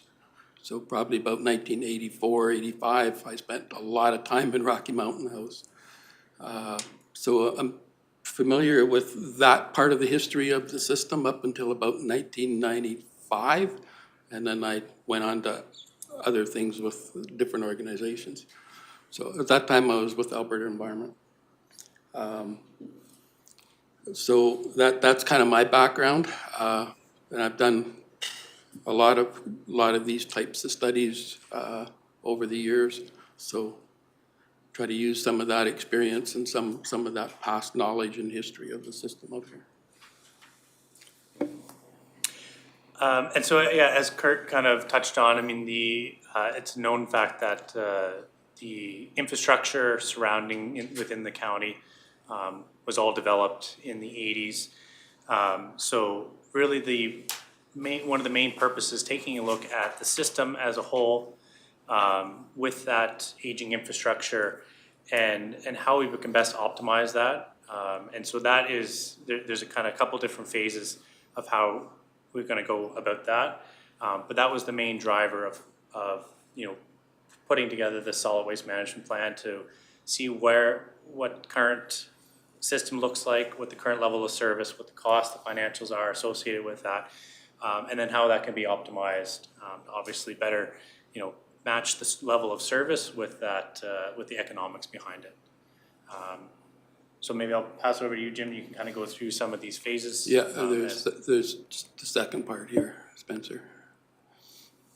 If you want to go through Okay, that. so, yeah, so again, continue on. So the different phases, phase one, as I mentioned, was looking at the data collection. So that is going through doing inspections of each of the different transfer stations, looking at the collection data, the tonnages, as well as what the level of services are at each of those, combine that with the financing, and to develop what that current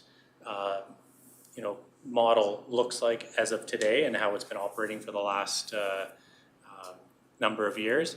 And then using that information to go into phase two, which is looking down the road, looking into the future, both short-term and long-term, and looking where some changes could be potentially made, obviously with the proper input to know, again, what level of service is going to be preferred or required, and developing what that, what changes could be applied to the system that could otherwise be shown as efficiencies in one shape, way, or form. Yeah, I think I touched on all that. Yeah. So, so far today, what we've done so far is we've been pulling together a lot of data. I want to thank Reed and Kurt for, getting us lots of information. I think I get information almost every day on different things. We completed site visits, went to all the transfer stations in the landfill. Got a good look at those systems that are sitting out there, including the central site. Just as a note, we did do some work on the central site just a while back, and just looking at what possibilities are with that location for development. So we're kind of getting to the point where we're starting to look at evaluating the data. We're just at this point kind of sorting out what we got and try to work through it all, try to figure out what it all means. We have another person working with us that's a financial person that's done a lot of solid waste work and looking at financial stuff. So in the next little while, he's going to be taking a really good look at that stuff. So the real objective is to get a true understanding of the existing system, of all the good things about it, all the areas where there's issues, Some of the issues we kind of know about currently, as Spencer said, some of the aging infrastructure. So the quick overview of the tour is, right now we have a bit of a mixed system. Some stations are the push pit stations, and those old push pits were built in different ways. I call them there's the prefab type and the concrete structure foundation type. So some of the old prefab ones, they're pretty much reached the end of their days. They've definitely showing their age and wear. Some of those are being replaced with trans-stores, those big bins that are shown in the middle. The central site, because it's a temporary site, is using basically roll-off bins, so a different kind of system. And some of the issues that we came across were there's some constraints at some of the sites as far as space and room to do all the things that you're trying to do there. And the steep ramps, which are basically a consequence of working on a small parcel of land that the original builders built these very high ramps and steep ramps to get up to the push pit stations. And those are an issue, particularly in winter, getting up and down in icy conditions. So some of the very, easy observations that we've made so far. Just one key thing to make note. So what kind of the first takeaway from starting to understand what the existing infrastructure is, as a mixed system, there's pros and cons for both. But because there are so many different types, it requires different types of other, like supporting infrastructure, your trucking, and then even user familiarity with them. If they happen to be going to multiple sites for whatever reason, and which sometimes might be the case depending on what the level of service or what they accept at each of the facilities, can be a bit cumbersome at times. So, taking that, it's a bit of anecdotal at this stage, but taking that into account, that doesn't mean a mixed system doesn't work. But it is something that we've kind of started to notice, is that you do end up requiring additional support infrastructure above and beyond if it was one complete system that used the same infrastructure for all. The waste diversion program, so there is waste diversion at each one of the transfer stations with recycling bins, household house waste. I pulled this table off your county webpage of what happens at each one of the transfer stations, or what can be accepted at each one of the transfer stations. So the recycled material is mostly picked up in those, in the front end loader truck. The bulkier material, you pick up with a cherry picker and a roll-off truck? Demolition material. So there's different trucks that are making trips out to each one of these sites for the different materials. Would you have time for a question from Councillor Melhoff? Thank you. I wasn't sure if you were taking them throughout or at the end, so I appreciate it. You mentioned public engagement and said, surveys. Can you explain and go into a little bit more what the public should expect? We've got a slide later on about public engagement, because I'll get to that later, if you don't mind. Yep, that's absolutely fine. Can I have a follow-up? Because it is an important question, yes. You also mentioned you're going to take a close look at financials. Given that we've changed, like historical and current, given that we've changed our entire waste management system, I would think that taking a really deep dive into our historical data wouldn't necessarily, we've changed the entire system. Yeah, the trick is this recent change creates a very complicated picture, right? That we're already kind of seeing that data that's mixed from some of last year and what the budget is this year. But that's why we got Myron Moore involved, because that's what he does. He's very, very highly regarded with looking at the financial stuff, and he understands municipal financing. It's kind of where he comes from, but he's done a lot of these kind of studies with us over the years, and he's kind of one of our go-to people for financial stuff. So, And yeah, just to further that too, I mean, we are collecting the data from the cards that are now in place within the county for solid waste. And obviously, it's a small amount of data at this point, but that will help us see what the trends are going. Now, it's not going to be, it's going to have to balance itself out, and that will take time. So we do recognize that. But when it comes down to it, your tonnage and the cost to operate are numbers that the historical data doesn't really matter that much, because if we know what that it boils down to that cost per ton, that's where we're going to come up with that financial system.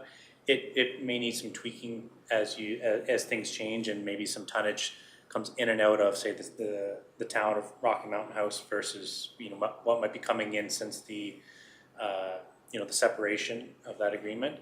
So there will be some of that flexibility that we have to build into it, but ultimately, it comes down to that: what's your tonnage, including diversion and your different waste streams as well. That'll have the biggest impact of anything on the finances. Thank you. Some of the other things that are collected at the sites are the bulky materials from appliances, some that contain CFC, some that don't, construction demolition material, tires, furniture, mattresses, and bulky metals. So each one of these types of materials then has to be picked up. You do pick it up separately, correct? Reed? Yes, there's some things we pick up separately. So some sites have room for storage of these materials. Other sites are very, very tight for storage. Leslieville is one example where it's very, very tight to be able to do all of these things. We did visit the landfill. We've been somewhat familiar with the landfill, or Spencer has, because of work he's done for the new landfill cell out there. But we were out at the site in July, and then again this past couple of weeks, we did another site visit out there and took a bit of another look at the equipment and things that we didn't look at very closely the first time we were out there. So we have a fairly good understanding of some of the operations at the landfill and the historical development of the site.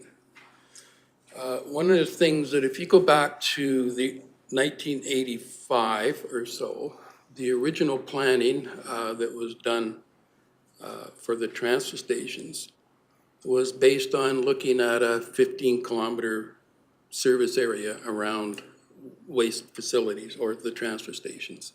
So I've kind of recreated this map. These are approximately 15-kilometer radiuses around each one of the transfer stations.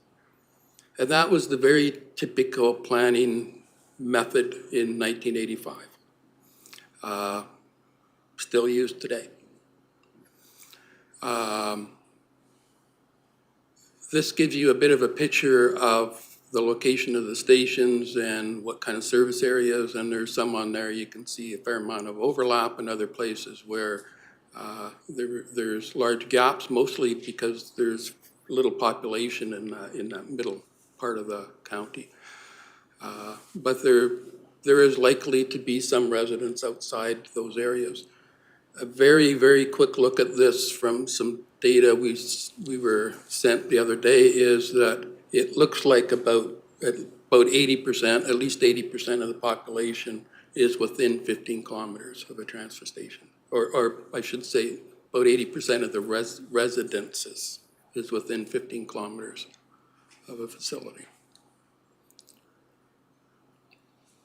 Yeah. Councillor Cermak, please. Could we go back to the landfill just for a second? What's the life expectancy of the landfill, and what kind of monitoring are we doing out there? I don't know the exact line. I mean, it's a bit of an evolving process. So it also is based on airspace. Right now, with the approved footprint, there's room for 3 more cells, cells 3, 4, and 5, assuming each are around the same lifespan. So between 7 to 10 years. You're looking at close to 25 to 30 years within the currently approved waste footprint within the entire site. But there are some other, we're looking down the road too as well, and I know this is maybe more from Reed's point of view, but there is some additional airspace that could be gained, as well as approving additional footprints within the site itself. That could go as high, and I know, Reed, you've thrown out maybe a number of, I don't want to speak at a turn here, but in the realm of, say, 70 years or something like that. I don't want to speak too much at a turn on that one. Yes, just based on the exercise currently, with the cells we have developed in that area, I guess it's area A, we're looking at, we feel comfortable there's still 25 years there, current fill capacity and current compaction rates. We are aware through the previous landfill master plan that we would go into areas that were possibly inefficient, but staying within the footprint. So for the approval process, it wouldn't be as difficult. And we would, probably be in the vicinity of a 40-year life cycle, which once you start getting past that, it becomes basically hard to describe. The site itself, for what the needs are for Clearwater County and region, would be 25 to 30 years for sure. Okay. And then on the monitoring side of that question, there is an annual, as part of the approval for the facility, there is a requirement to do follow through with an approved environmental monitoring program. So twice a year, the surrounding groundwater wells across the site or around the boundary are sampled and taken to a lab for analytical results. And that report is done by another consulting company that is submitted to Alberta Environment for review, comments, and approval. If that answers your question. Yes, thank you.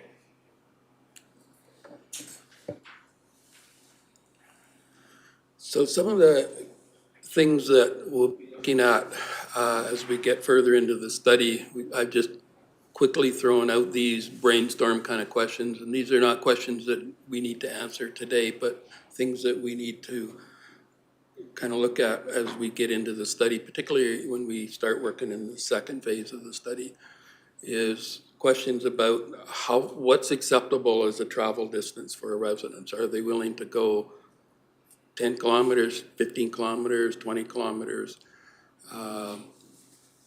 What is the, we've kind of looked at the current use of the transfer stations already, but also looking at what will the future of those transfer stations be? Do we collect all things at all sites? Is there some opportunities for consolidating some of the services that are done at some of the transfer stations? And that's something that might be considered in light of the space constraints that some locations have. What kind of infrastructure is going to be needed in the future? What needs to be replaced or upgraded? Some sites may need to be refurbished, other sites may need to be completely rebuilt, particularly those, as I mentioned, the prefab transfer station design.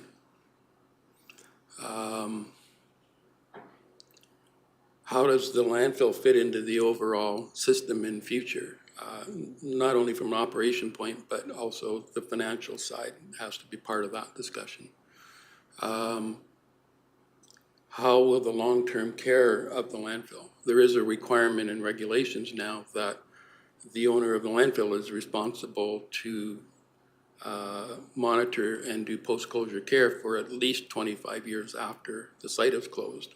So it's a matter of how that's going to fit into the overall picture and the financial picture again. What's the short and long-term goals? And we'll get to that question a little right at the end of this presentation a little bit with you. What does the residents want? What does the residents need? And that's part of the reason for doing this public engagement process, which we'll talk about here in a bit. It's important to understand what your current liabilities are and what your future liabilities are. And that includes looking at what kind of risks that may be out there that you want to protect yourself against.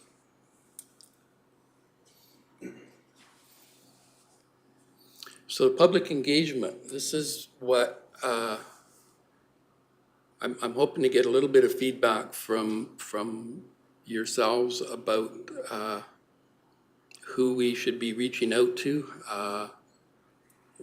The residents, is there any particular focus group out there that we should be talking to?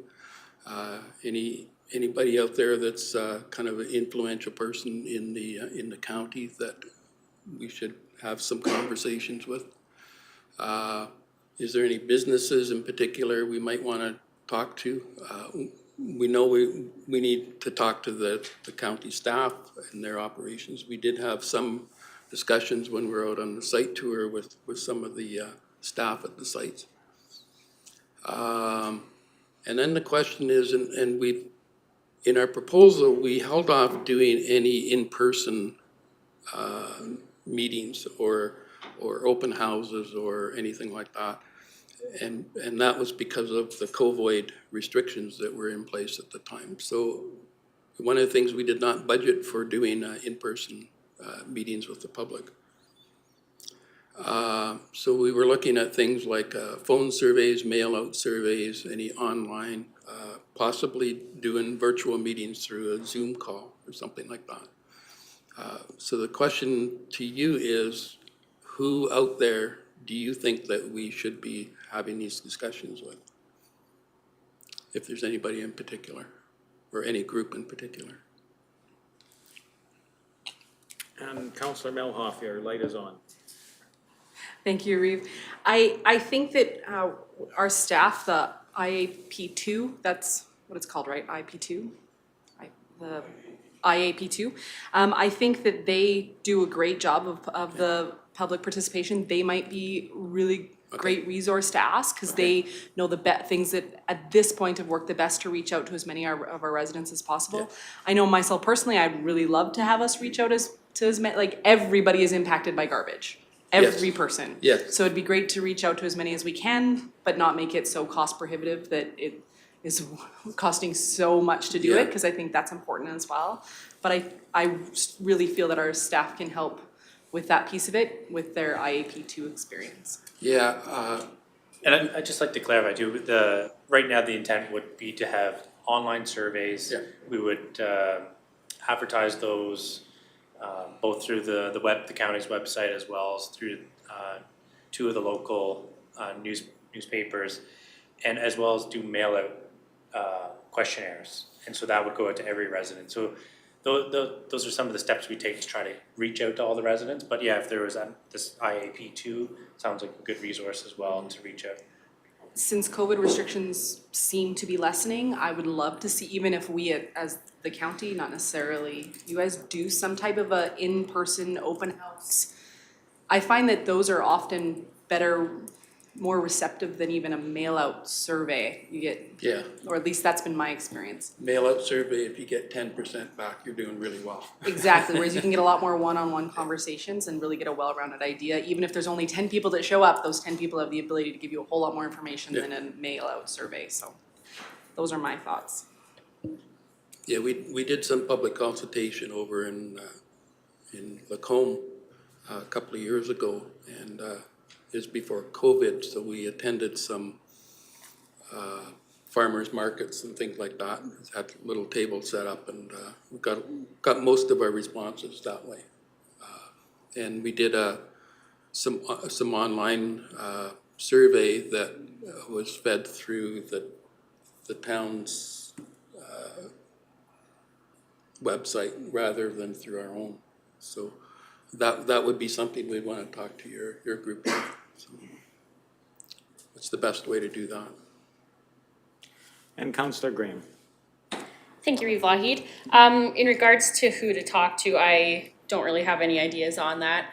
But the people who are sitting out at the transfer stations, they would definitely have some good ideas, I'm sure. Yeah. And for the mail out surveys, would it be beneficial maybe to have those people at those transfer stations handing those out to the people who are using them, and then they can bring them back there, mail them back, or do it online, or however we decide to do it? Then we're hitting the people who are always using them. And Yeah, or if we had an online survey, at least they could go, if they had that information at the transfer station, they could go online to yeah, just do it that way. Yeah. hand something out to people when they're throwing their garbage out. Then Yeah. just a thought. Good point. Any further questions? I would maybe have one comment. I think there's been a challenge getting that valid public feedback lately, because people ultimately do view that open house opportunity as something crucial to their input. I know we've had some feedback from the processes we've tried through the COVID restrictions, and sometimes less than satisfying for the community to have that as their only thing. But I certainly would encourage using many of those tools you've outlined here, whether it be a mail out or an online survey, and then help gauge the level of public interest in having that public in-person open house type meeting, maybe even as a question on that. Would you benefit from an open house or an informational gathering of some kind? So just my 2 cents, and I see Councillor Melhoff has another question. Thank you, Reeve. I'm curious if we're we have a very large agricultural base. Yeah. And I know that Clean Farms is very big in the recycling space for ag in particular. I know that a lot of recycling can be cost prohibitive. However, it'd be great if we can somehow engage in that, as there is a lot of agricultural plastics and waste. It'd be great if we can look at somehow balancing the cost prohibitiveness with that waste if possible. Yeah, so that's the large plastic bags and The bags and the silage tarps and the twines and the plastic jugs, et cetera.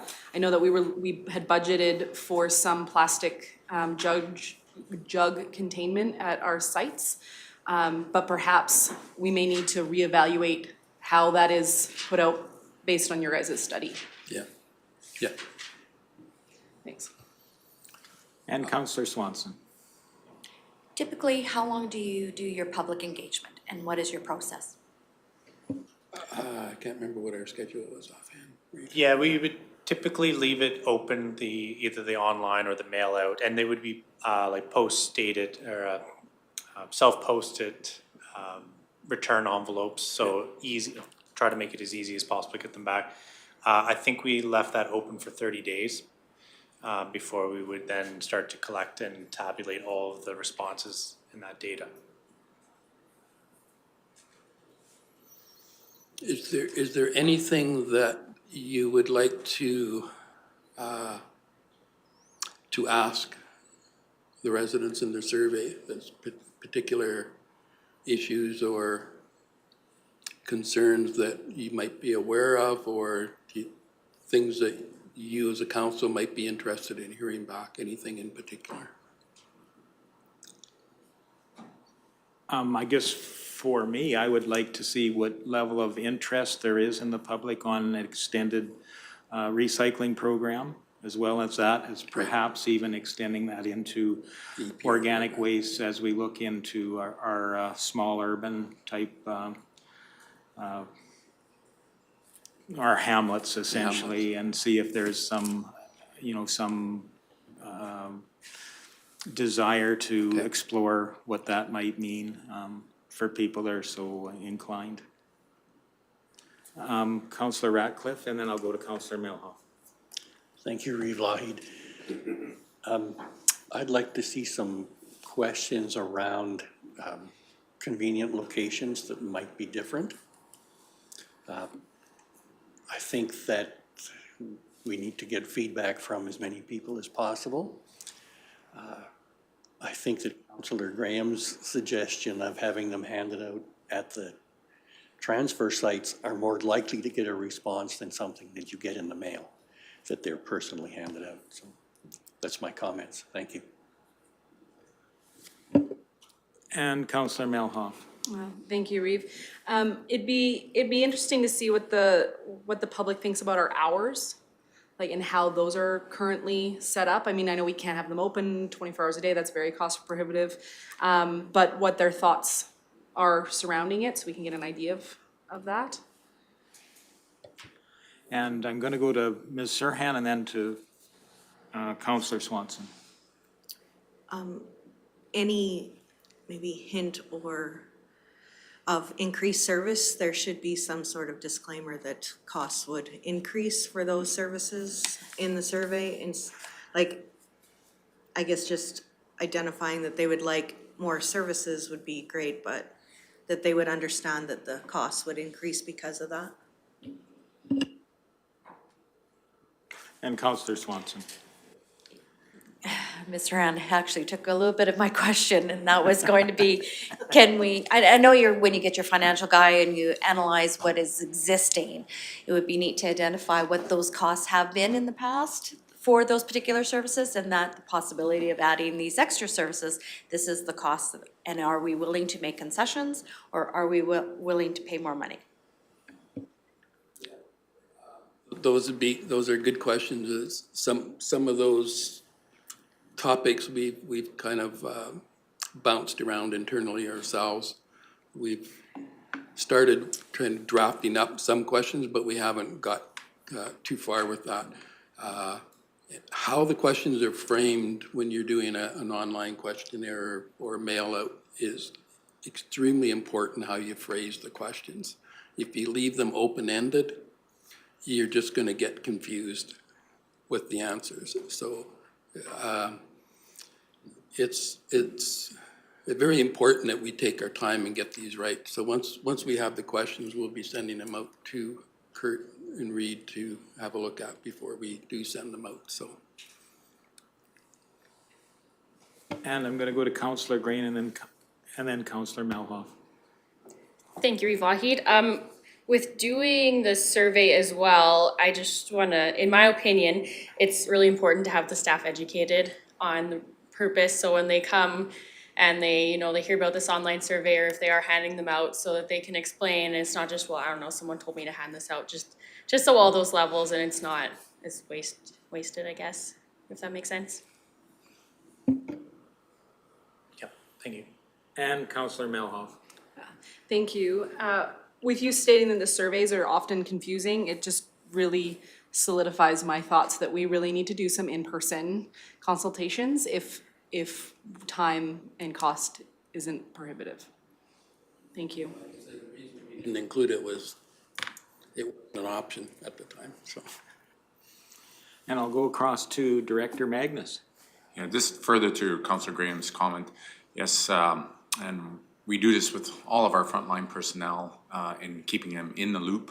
So even when the card system was put in place, we had numerous meetings with our transfer station attendants, of course, training them up on the use of the card system, why it was implemented and such. So definitely we appreciate your comment that our frontline staff would be well versed as to the reasoning behind handing out the brochures. Yeah, I do want to comment that when we were out doing the site tours and when we've been out to the sites before, when we've had conversations with the staff out there that are at the transfer stations or the landfill, they've always been really helpful to give us information on what's happening at their sites or their challenges and those kind of issues. So they've been very good at that. And Reed's been very good at, he was standing there when I would ask them questions, and he didn't interfere with them answering. So that's important, that they're the ones that are there all day long, every day. So they know what goes on at their sites. And unfortunately, at the transfer stations, there wasn't very many of them open. Most of them were closed when we were out there. But we did talk to a couple of the attendants there. So. One of the things that we're going to be looking at is doing some benchmarking, looking at some of the other systems, so KPIs or key performance indicators, looking at what facilities some of these systems have, their cost per tons, cost per capita, what kind of user fees they have, hours of operation. So this list that I put up in here, trying to look at systems that are neighbors to where you are. So I've got Lacombe and Drayton Valley areas as possibilities of doing this benchmarking. And Drumheller system, Drumheller has got 17 transfer stations over three municipal, or yeah, three counties, municipal districts, I guess, and town of Drumheller. And then Yellowhead, which is up in the Edson, the Hinton area, I thought that might be an interesting one simply because they're also comparable as being located kind of in the foothills, with some very large areas of undeveloped areas, like open, no residential area. So very isolated populations there as well, sort of, kind of like here a bit. I don't know if there's any others that you may be aware of that you think might be worthwhile looking at. We didn't want to look at systems that are sitting around the city of Calgary because they're so influenced by that huge, massive rural development around the city of Calgary that it wouldn't be a reasonable comparison. Councillor Melhoff has a question, I believe. Thank you. My question was actually surrounding how many people are at the transfer sites. I've been getting a lot of questions regarding why that has increased, so I'm guessing that would actually be surrounded by the fact that you guys have been conducting this study, so they may have been seeing you guys out there as part of the study, not necessarily that we've increased our number of staff. So maybe that has answered that question entirely, that I can get back to my residents regarding. Director Magnus may Mr. be able to Magnus, fill I in. think, has. Yeah, that's exactly it there, where there's been no increase in staff. So, yeah, in all likelihood, sometimes we do have additional staff that we bring in from other transfer sites in terms of helping to assist in snow clearing, just in the management of that site and so on. But no, there has not been any increase in staff. Perfect, thank you. And Councillor Ratcliffe. Thank you. I recall filling out a survey or some information about solid waste probably about 2 years ago that I think was in response to a survey or a questionnaire. And is that information available that could be useful at this point? Mr. Williams? Councillor Radcliffe, would it have been, when you visited the Rocky transfer station possibly? Because 2 years ago, there was a waste diversion study done by the town of Rocky Mountain House. It may have been in that sequence because there would have been some questions regarding that. It was about that time, and it Yeah. was something I got on email. Yes, absolutely. That information is available on the Rockies website. Yeah, we have a copy of that. Yeah, we have a Okay, copy of that as great. well. Yeah. And Councillor Swanson. As far as you were asking about further benchmarks, Mountain View County, have you looked into their particular, that's just off the top of my head? We could, yeah. The benchmarking really depends on whether these areas want to cooperate in Fair helping enough. too, right? So, we haven't approached any of them yet. We've seen that recently on another project up in the north. We contacted one of the northern cities about benchmarking, and they didn't want to participate, so. We can't force them. Yeah, well, I would certainly think that being able to see how other regions are perhaps using some innovative ideas and really just their experience with trying different technologies and pathways and seeing what their feedback is could certainly be useful with us. Deputy Reeve Northcott. was just for the current tracking and monitoring of garbage, for a resident tracking for how many people go to the transfer sites, and then the trucks would go to the landfill, and they would get a scale ticket. Is that right for the truck? For the tonnage of garbage? That's correct. Does the transfer site card need it to track that data?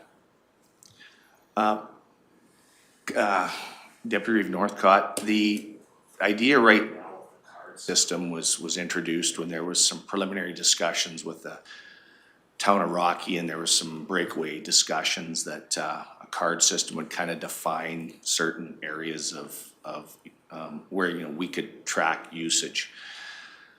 Our card system right now tracks the user count. Was always a discrepancy when there was some hand counts, and there was always questions regarding the accuracy and different things. The automated system, what we're getting now, tracks it doesn't track weight per se because it's estimated loads. So again, we're trying to target, when you look at the information that Tetra Tech would need as far as future look, you know, what we're finding very temporarily, 6 months usage, you know, we're targeting where, you know, 75% of those users are minimum charges or minimum garbage. So that's people using it every week or every second week hauling waste. Those are some of the details that we need, and hours of operation and days such a thing is, because what it does is lets us make a better informed decision on the transfer stations themselves and what exactly do we need to build to, what do we need? And I think that those things will show now in that tracking. The next step for us would be, in the case of it, like if I was using British Columbia as an example, there's a lot more diversion materials that are tracked through that handheld. There's like 15, 16, 18 categories. Now, we're not nowhere there, but as time goes, there may be some requirement or some beneficial information we may require to do those sort of things. Again, it looks at what do you need at a transfer station in today's world? Like, do we need, you know, we probably don't need to drop a TV off at every site, but there'll be information we have that data points can show you, this is what the data says. They're relatively straightforward to use. They are something that'll give us, I think, data that's scientific enough that companies like Tetra Tech and that can help build the story for us in the next 20 years. Okay, just maybe one, I'll try and make this work, but collecting data, like, so you would still have that, you could have a human error. Would it be possible to have human error, whether you were manually tracking resident count or human error by entering the card number? Could you still have that error both sides? Yeah, there's always a possibility. There's always a possibility. I think that's without question.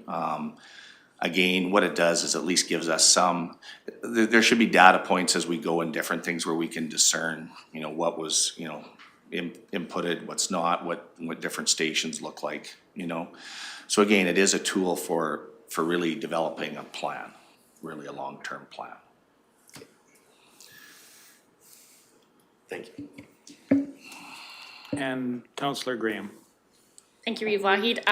Going back to the questions for the survey potentially, I just remembered, I had a resident reach out to me in questioning if we could do like book exchanges at them. And I know that I've seen a lot of residents, there used to be the exchange thing at the station in town, and I know a lot of residents miss that. So I don't know if that could somehow be included in the survey, if that's a desirable feature or not.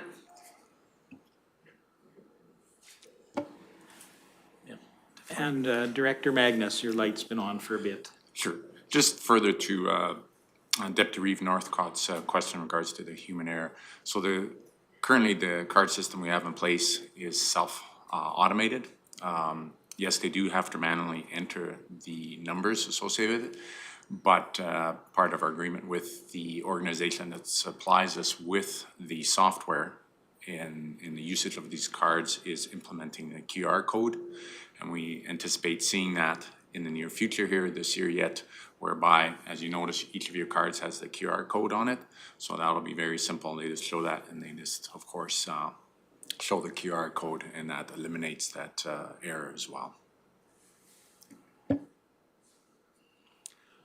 And yes, thank you for that. I definitely, when we're formulating a plan, it's nice to have as much data as possible and have it associated with something that can be verifiable even, so that's great. Any further questions? Anything further you'd like to add at the end of your presentation? Wanted to end with this slide. What this slide is showing here is basically, I want to get a little bit of your feelings about what the county goals and objectives are from the county's perspective. Put some things up here for, short, long-term goals, financial objectives, what kind of services that you want to provide out there, what's your diversion targets,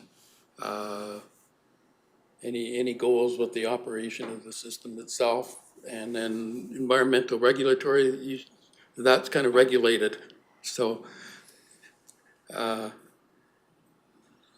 think in the end, we all want to do our best to protect the environment anyway, but a lot of the environmental stuff is regulated. So just to get some feedback from you, if these are all of the things that we've thought of that we'll be looking at in the next phase of the project.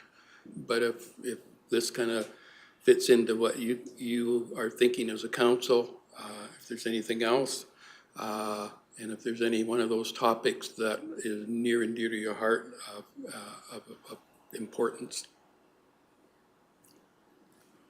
Councillor Ratcliffe, and then I'll go to Councillor Swanson. Sorry, it's the ghost. Okay, Councillor Swanson. In regards to the financial, my biggest concern is that we have full cost recovery for these services, and that there's a little bit built in for that capital replacement in the future, because we all know that nothing lasts forever in that. And if you're building us if it was 30 years ago that this plan was last built, due to the competency of our staff and administration for keeping it this long, which has been awesome, that's my biggest concern, is just having full cost recovery. Director Magnus, please.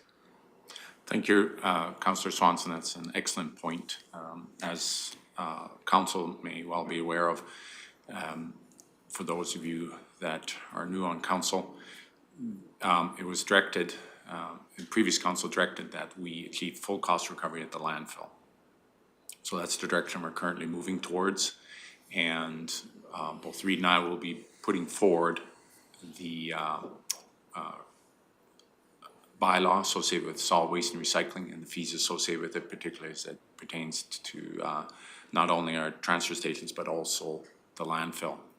And Reid and I have been monitoring that very closely and have a number where we feel we need to be in terms of fees associated with the landfill and achieving cost recovery. That's something definitely that Tetra Tech will be looking at as well in regards to that avenue and achieving full cost recovery for our solid waste and recycling program as a whole.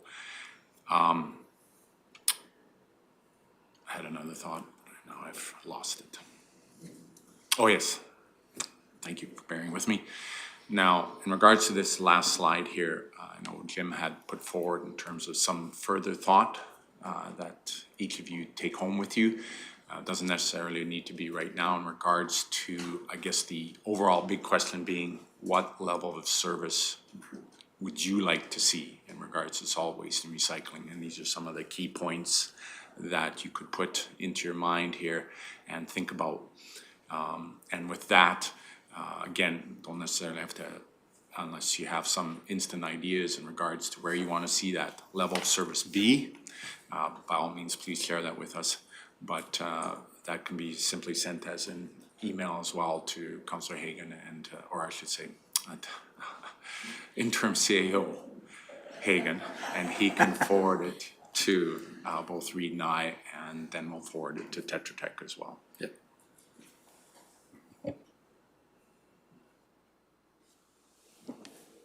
Great. Any further questions or comments? No, with that, I'd just like to say thank you for your time and allowing us to come provide this presentation, and we look forward to continuing on with continuing with the data gathering and getting into that phase 2 and starting to see some results, I guess, as we'd say, and some options as how do we move forward. And excited to share that with you guys. Well, thank you very much for your presentation. I look forward to, as we develop a plan, creating excitement around what we're doing and maybe less drama, so. With that, I would be looking for a motion to accept this as information. Councillor Cermak, any further discussion? Oh, Councillor Melhoff. Sorry, one more question. When can we expect the report back? So we're targeting for the September timeframe. That is based on, excuse me, because I can't remember the name, but it has a specific name that, yeah, ICC, Yeah, yes. so just to assist Spencer with this, our intent is to have the management plan initial draft completed for the September Strategic Planning Committee of the whole meeting. That way, we can bring forward to you the recommendations put forward, and that way you can have that discussion moving forward as we set out to develop and build our 2023 budget and thereafter the next 5 to 10 years. So we're looking at September. Perfect, thank you. Great, thank you. So again, any further discussion on the motion? Seeing none, I'll call the question. All those in favor? And that is carried. Thank you very much. And thanks again for joining us today. With that, I see it's probably an appropriate time for us to take a recess for, let's be back at 12:45, please.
Welcome back, everyone, after our recess. We will be moving on to item 7.1, and that is an access road construction request, and I'll go across the room to our good Public Works people.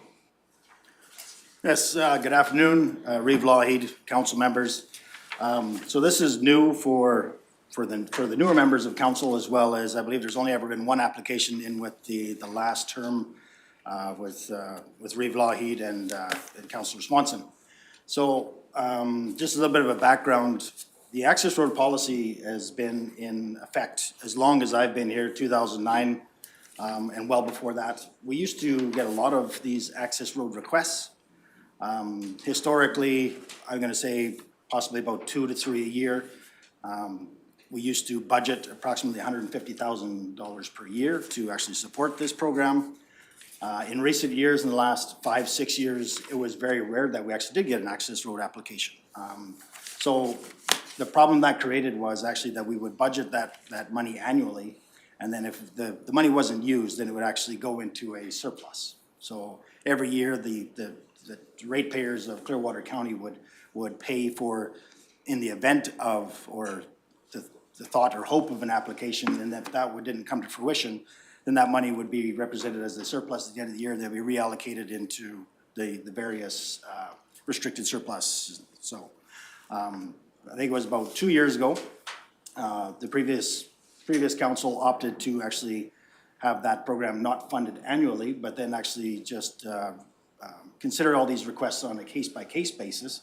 We'd set up a reserve through the Public Works Capital Reserve so that in the event of applications such as this, the council would consider every application anyway, but this way the funding would still be there to fund these types of programs, but we wouldn't have that annual surplus in the event that a construction project didn't move forward. So further to that, there again, a little bit more history on the policy itself. The policy statement is to allow for the construction of a road by the municipality of any undeveloped road allowance on a cost share basis with the affected landowners to parcels that do not have municipal standard physical access. So to further that along the lines of how we manage our transportation network, Clearwater County has a fantastic, effective transportation network that services 90% of all the population and the properties in the county. We still have a small fringe, probably around 200 parcels or quarter sections that do not have municipal standard access, and I'm gonna define that by calling it a municipally maintained road that we actually include in our inventory. So there's multiple different types of road standards that we have in the county. We have industry roads, we have isolated access roads, and then of course we have our municipal roads that we actually maintain. And the important difference of those is actually, part of it is that school division, for example, will not use an industry road to service a parcel. It needs to be a municipally maintained road because of that level of service that we do provide. So further to that, like I said, there is approximately about 200 plus different quarter sections throughout the municipality that are not serviced. We have some very isolated parcels down south in Rigg Street, for example. They're quite a long ways from the closest municipal standard road. Up in the northeast, there's a few isolated parcels.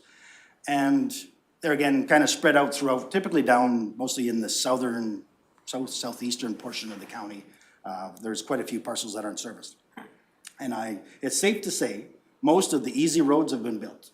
So a lot of these isolated quarters some of them are actually, severe terrain, wetlands associated with them there, and they've serviced the agricultural users very well without having a municipal standard road. Not every quarter needs a municipal standard road. So that's kind of the brief background on the policy. So obviously, historic councils set up a method, a policy in order to consider and each one of these types of requests as part of the municipality's responsibility to provide access to these isolated quarters. So this one in particular, if people are not familiar, they don't have a larger scale map, but it's north on Highway 22 in Councillor Swanson's division, just north of Echo Canyon. This is a 80-acre parcel that was a subdivision that was created years ago, likely by Alberta Transportation or the province there years ago. Typically, you don't see 80-acre parcels, they're more rare, but they do, on occasion, they are spread out throughout the municipality.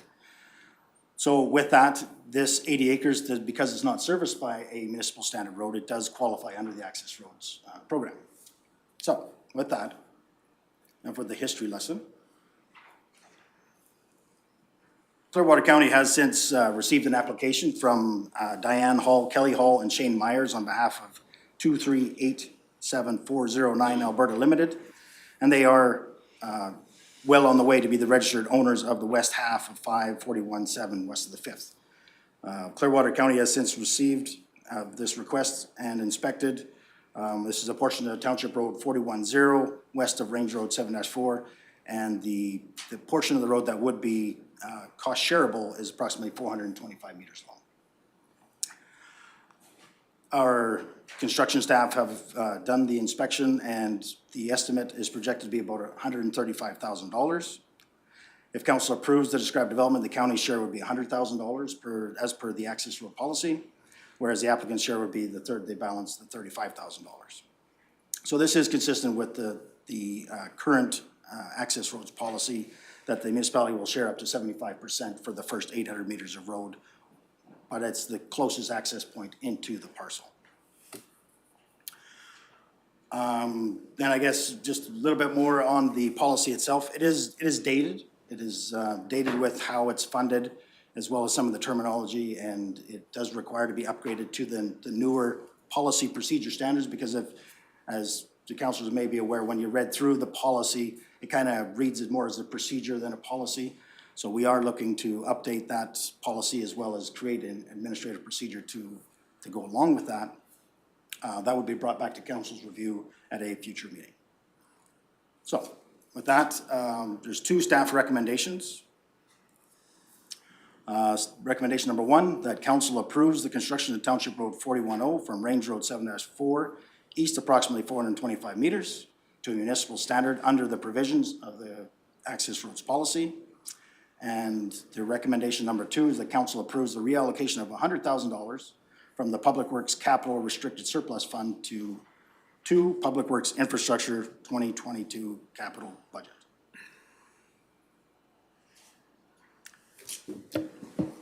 Councillor Melhall. Thank you, Reeve. What is servicing this quarter now? There is no, I'm not sure if there's any trails or anything. So there's not an industry So there's not road? any industry roads that I'm aware of, so it's an undeveloped road allowance currently. Okay, can I ask a follow-up? Yes, please. Would building this road have any impact on that intersection? Do we need to upgrade the intersection, change visuals, et cetera?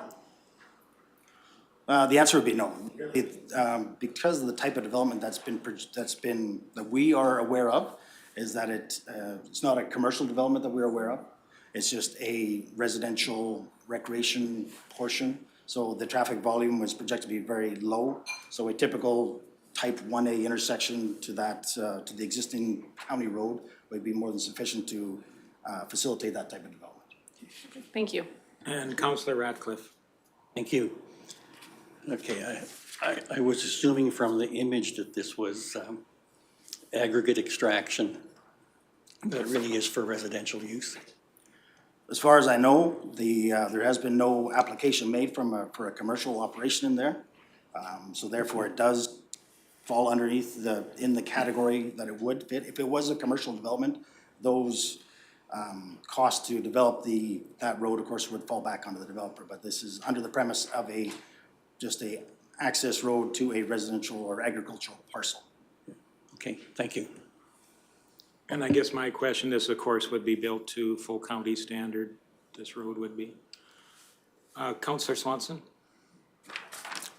So just a clarification in your staff recommendation number 1, where it says approximately, it says from Township Road 41 Range Road 7-2 east. Would that not be west? As west. I think it's west. Thank you. Thank Sorry. you. No worries. And just a clarification too on the policy if I could. Number 7, you indicate there that if conditions merit an estimate done by Public Works or his designate may be to a lower standard than normally approved. So, and then you outline the factors. So when would we apply lower standard, or have we? In my experience, we have not. We set the standard, so council does have a road standards policy that outlines what our typical cross-section should look like. The only time that we would ever lower a standard, there again, very low volume, if there was a topographical constraint that say we couldn't get to a 6% road grade, maybe we had to go up to 8% or something like that. Road width is something usually that we never want to relax that standard, for example, because of the sight lines. But there are situations where we would possibly relax the standard. The topography in this area is very much flat. There really is no reason to lower the standard. It's the standard that we've set out for all of our municipal standard roads. And Councillor Ratcliffe. Thank you again. Given that the intent of this is low traffic and for a recreational property, is municipal standard warranted, or is there a significant difference in cost between different standards?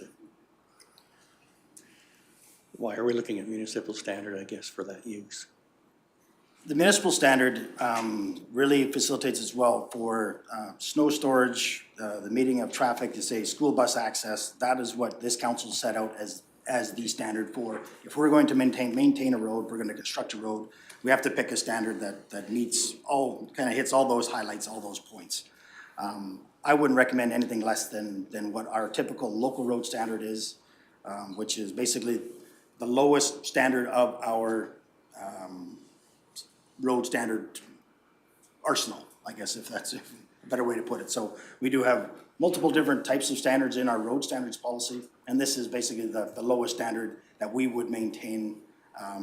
It's an effective standard that provides a good conveyance of traffic. I say ample snow storage. Like, we know that there's other options for residents if perhaps they didn't want to have the cost of constructing a municipal access road, a municipal standard access road. There would be another policy that we have is an isolated access road. So basically, it could be as low as 6 meters wide. You don't require a meter grade, but because of that lower standard, then they would be responsible for the maintenance of that road. Because we know that it would actually require a higher maintenance, but if the landowner, for example, was very light recreation users, only be used seasonal, maybe that suits their needs. But for a cost share with the municipality, that's the standard that we've laid out. And given that in 5 years, maybe a permanent residence with children, and a need for a school bus. Okay, thank you. Yeah, it really does. As soon as you have a municipal standard road, it opens up lots of opportunities. Of course, the commercial development could be on the tip of the tongue. You're right beside the river. It opens the door for subdivision, so you could actually create another parcel out there because it does not, maybe if it meets the subdivision rules of whatever the current future day may be. So we definitely do want to construct it to facilitate those projected development opportunities. And Councillor Melhoff. Thank you. Given that we're always supposed to be thinking about future costs or future requirements, I know this is only 420 meters long. How does that impact our snow removal, grader beads, et cetera, and any additional costs that will be coming down the future from this development? There's no doubt that every kilometer of road that we add to our inventory is going to increase our costs. The nice part is it's directly adjacent to another standard road. And it's to a gravel standard, so there will be a small impact. There again, it's something that Mr. Magnus there typically just has to soak up and add continuously more to his operations budget in order to maintain that same level of service. But I think that really lends itself to why the county has no desire or policy that actually promotes additional road development outside of a cost share. In order to develop more municipal standard roads. We say we do have a really good inventory that services 90% of the municipality very well. We don't want to take on additional burden for roads that we don't need, but that's why I believe, historic council said, well, because this road's not in the best interest of all the ratepayers, we want to see a partnership come in and say, you know, the developer, the owner is responsible for a portion of that cost to not only do a portion of the capital cost, I guess you could ultimately put that, a portion of that to your future operations cost. Can I ask a follow-up? Supplementary, please. It's not anticipated that, similar to when we have to do pavement, if we were to do any more pavement, we would have to have another plow, for example. It does not look like this would impact our current operational capacity in the area. No, I know wouldn't think he- so. And then he's again, here, but- the guy that just could answer that best has walked out. Sorry. But that's fine, really, but it's a 400 meter addition to that greater beat would, I'm sure, be more than easily to be soaked up through that beat. For sure, thank you. So any further questions? I'm looking for a motion then. It's two individual motions here this time. So Councillor Swanson? Motion that council approves the construction of Township Road 41-0 from Range Road 7-4 west, approximately 425 meters, to the municipal standard under the provisions under the road policy. Thank you for that. Further discussion? Seeing none, I call the question. All those in favor? And that is carried. Thank you very much. Part two. Would anybody be willing to make that motion? Councillor Melhoff. Sorry. I can make the motion that council approves the reallocation of $100,000 from the Public Works Capital Restricted Surplus Fund to the Public Works Infrastructure 2022 capital budget. Thank you for that. Any further discussion? Seeing none, I call the question. All those in favor? And that is carried. Thank you. And thank you very much. My understanding is we probably will be moving into closed session next. We have, will we need a motion to, for electronic attendance within that closed session? Actually, Reeve, I believe there's 3 motions that you need. Okay. The first delegation is scheduled for 1 o'clock. You need that motion to allow electronic attendance. Another delegation later in the afternoon. You'll need a motion for that as well, and then a motion to lift, I think it was 12.1 from the Okay. table. So, okay, moving into, before we move into closed, sorry? Point 2. I know we probably will need to, I think I was kind of directed that perhaps it would be best to move into the closed session first, as opposed, and we'll come back to 6.2 as we come out, if that's okay.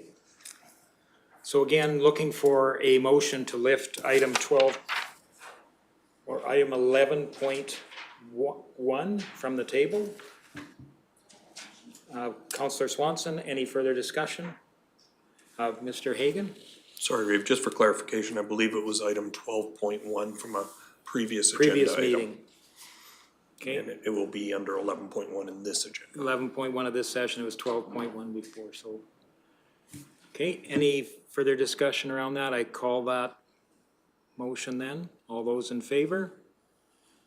And that is carried, thank you. And we also, permission for electronic attendance for item 11.1, I believe.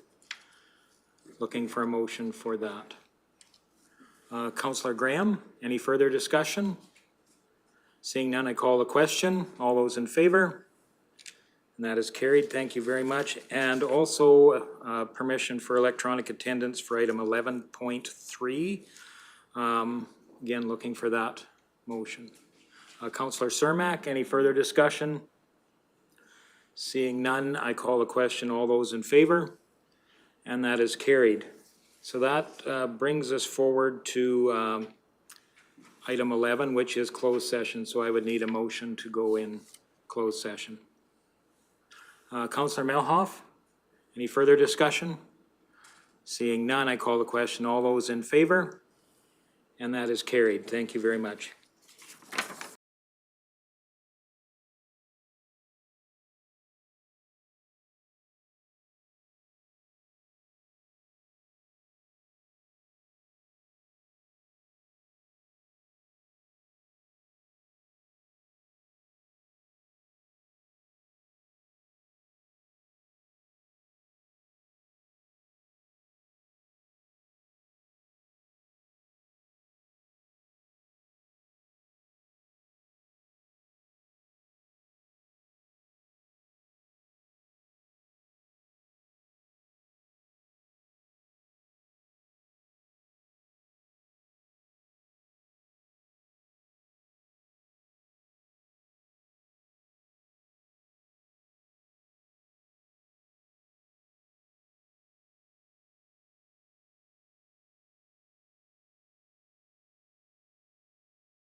Welcome back from closed session.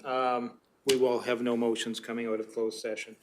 I believe that brings us back to item 6.2, which is the Rocky Mountain Regional Solid Waste Authority audited financial statements. And I know that was probably lined up for Rhonda to deal with. No, Murray can do that one? Absolutely, this is all me. Rhonda has had involvement with it as well, but I'm comfortable proceeding with this. Okay. So it's probably timely that this item is on the same agenda as the presentation you had this morning in terms of going forward with solid waste and recycling management. So what this partly represents is some of the, I guess, culmination of the former Waste Authority, which was a joint venture between the three municipalities, Clearwater County, Village of Caroline, Town of Rocky Mountain House. And that, as noted in the agenda item, the agreement that governed that joint venture, or that partnership, was terminated on March 30th, 2020. So at that point in time, the Village of Caroline pursued their own methods of dealing with solid waste and recycling, but the town and the county verbally agreed to carry on the operations of the former Waste Authority through the end of 2020. Following the same practices and protocols that were in place prior to that. Effective January 1st of 2021, four new agreements came into place. Those are all available at our website for public viewing. And one of those agreements is the dissolution agreement. So we have this joint venture. The three municipalities have an equity share in the net assets of this joint venture. How do we fairly distribute that? So percentages are identified within that agreement, and there is reference to the starting point of those calculations being the 2020 financial statements of the authority. So that's what I'm presenting to you here today. They've been presented to the Intermunicipal Collaboration Committee of all three municipalities previously, and in the agenda item, you will note that there is a resolution coming out of the committee that these draft financial statements for the year ended December 31st, 2020 be shared with each respective council for review and discussion. Discussion outcome is brought back to the ICC.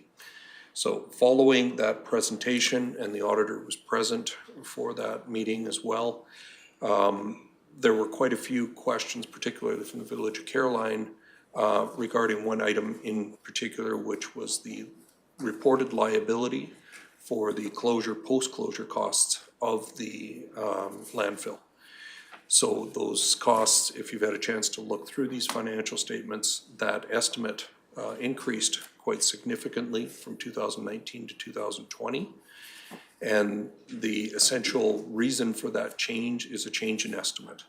So in prior years to 2020, that estimate was based on the assumption of estimating the future closure costs and those post-closure monitoring costs that the consultants referred to this morning, taking that all back to today's dollars and calculating that estimate based on the estimated useful life of the landfill as a whole.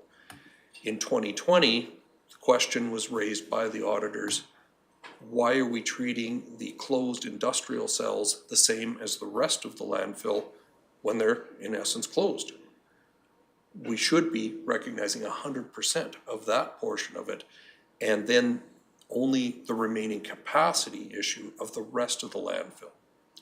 So following the ICC meeting, three administrations had several conversations through email clarifying this, and the auditor was included in that, and the auditor concurred with the explanation that I provided to the other municipalities.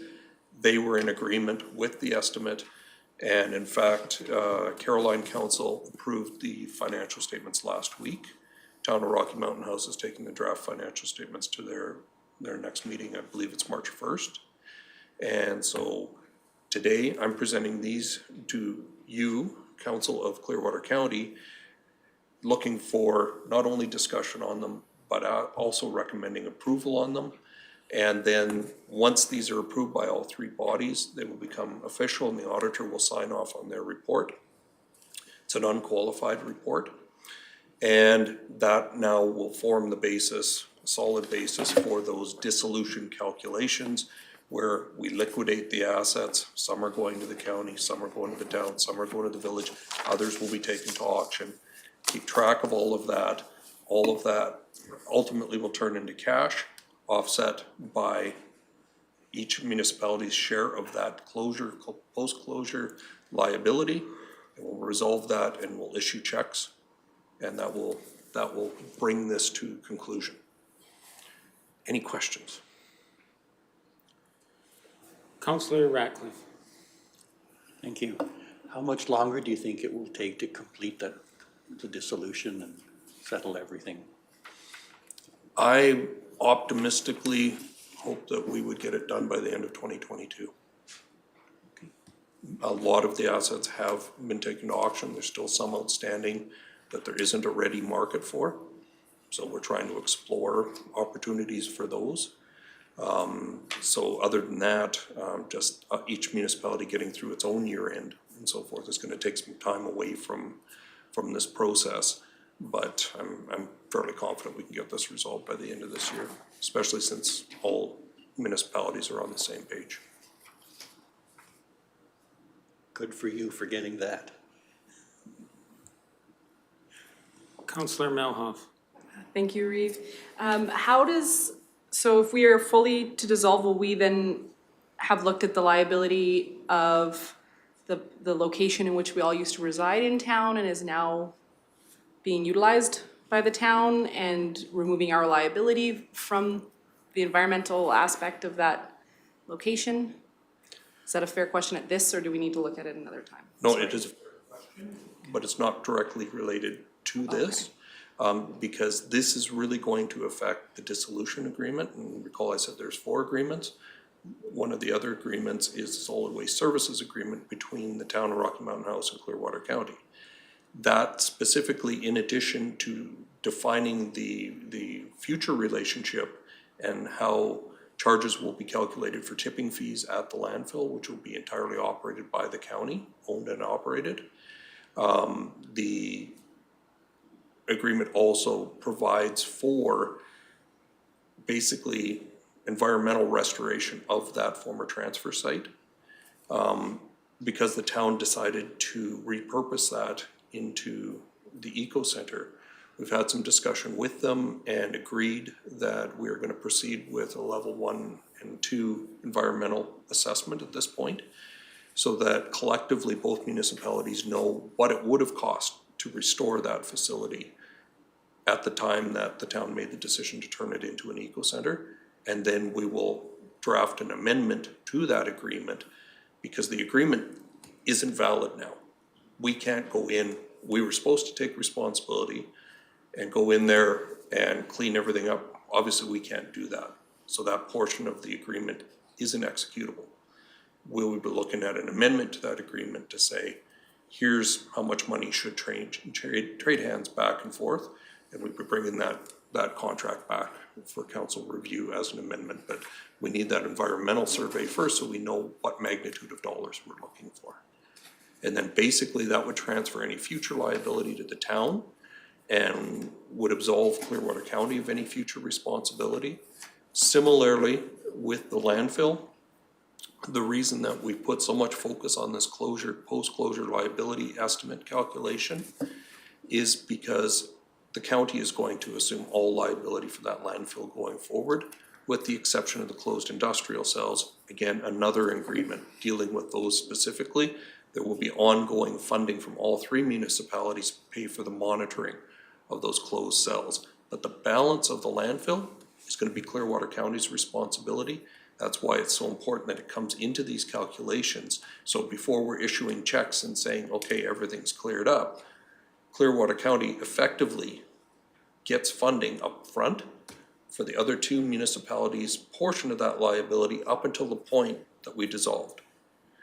And they will be providing funding to us. We will take that funding and invest it so that we can pay for the entire liability when it comes due. Does that make sense?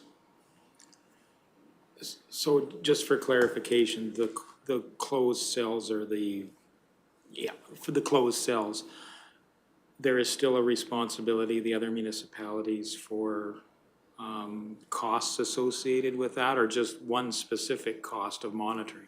Annual costs, Annual costs of, all annual costs? yes. And it is essentially monitoring and hauling leachate away and maintaining, Okay. Maintaining those closed Sure. cells. Okay, and that would go in for how many years into the future?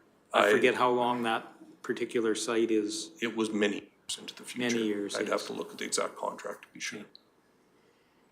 Okay, thank you. Any additional questions? Councillor Melhoff. Thank you, Reeve. I'm prepared to make the motion that council approves the audited financial statements for Rocky Mountain Regional Solid Waste Authority for the year ending in December 31st, 2020. Thank you for that. Any further discussion? Councillor Swanson. Am I allowed to say that there's a spelling mistake? There might be a Afterwards. couple, I spotted a couple, and remember, Okay. these are draft. Okay, fair enough. But Okay, if you want to let me know Okay. after, I'll make sure it gets okay, corrected. thank you. Okay, any further discussion? Okay, I will call the question. All those in favor? And that is carried. Thank you very much. Thank you, council. That brings us down the line to the reports. We'll start with 8.1. While Mr. Hagan's microphone is warm. Thank you, Reeve. So, first item is a heartfelt thank you to the Soquin Friendship Center for hosting a barbecue for staff and council on February 10th.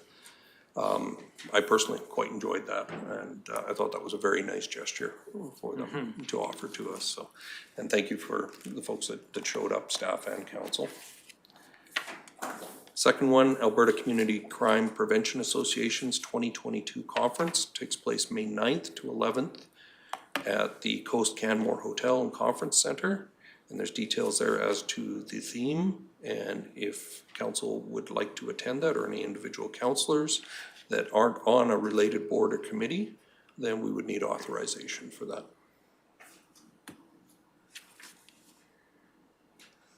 Conferences are very good.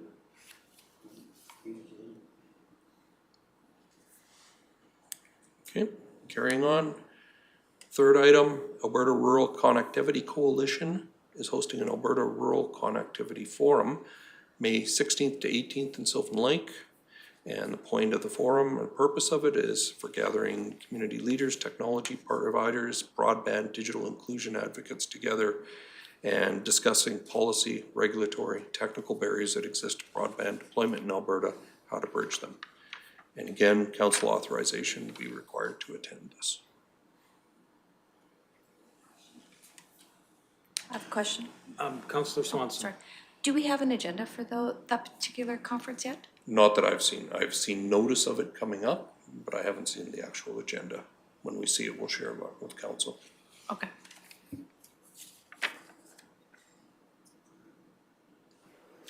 Councillor Melhoff. Thank you, Reeve. Sorry, just to back up on the Alberta Community Crime Prevention Association. I'm not part of the Crime Watch, but with our changing or the potential changing in the landscape that our province is in, I may like to attend that depending on my schedule. So it might be worthwhile motioning it, and then if I'm able to attend, I'd like to do so with our changing landscape. Is that an option? And again, it's up to council. Council can approve individual members or can approve any interested members of council to attend. Councillor Graham? I'd be willing to make that motion that anyone who wants to attend it can. Okay. Any further discussion? I'll call the question then. All those in favor? That's carried. Thank you. Does council want to consider authorization for the Rural Connectivity Coalition? Councillor Melhoff. Again, I would like to motion that any members that, or any council members that would like to take it in, is that, I'm guessing connectivity, broadband, it might be a good opportunity to get some knowledge there, so I personally would like to attend. So I'd like to make the motion that interested parties are able to attend. Okay, any further discussion? I'm calling the question. All those in favor? And that's carried. Thank you. So we'll get an email, no, right? I would think, yeah, I think as the date approaches, that one is in mid-May, I believe. So as probably as you get near the registration deadlines, I'm sure Tracy Lynn will probably be extending an invitation. Yep, absolutely. Item 4, Clearwater County is sponsoring Foothills Society's Healing Round Dance as per the county's event funding policy taking place February 26th at the Lusapa Community Center. Details are provided in the report there on the purpose of the get-together. And the last line is everybody's invited, whether we need healing or we're praying for others. We sing, dance, come together, pray for healing. So that's provided for council's information. And 5, the Federation of Canadian Municipalities, or FCM, is now offering a hybrid format for the 2022 conference to be held June 2nd to 5th. Portions of the conference that will be available online include live broadcast of plenary sessions, various workshops, and keynote speakers. Council appointed 3 members to attend in person. However, if there are additional members wishing to take part online, council authorization would be required. Again, looking for interest around council for virtual attendance. Councillor Swanson? Again, with Tracy Lynn, I would just say, I would make a motion to the interested councillors just to let Tracy Lynn know. Okay. Any discussion around that motion? I will call that question and all those in favor? And that's carried. Thank you.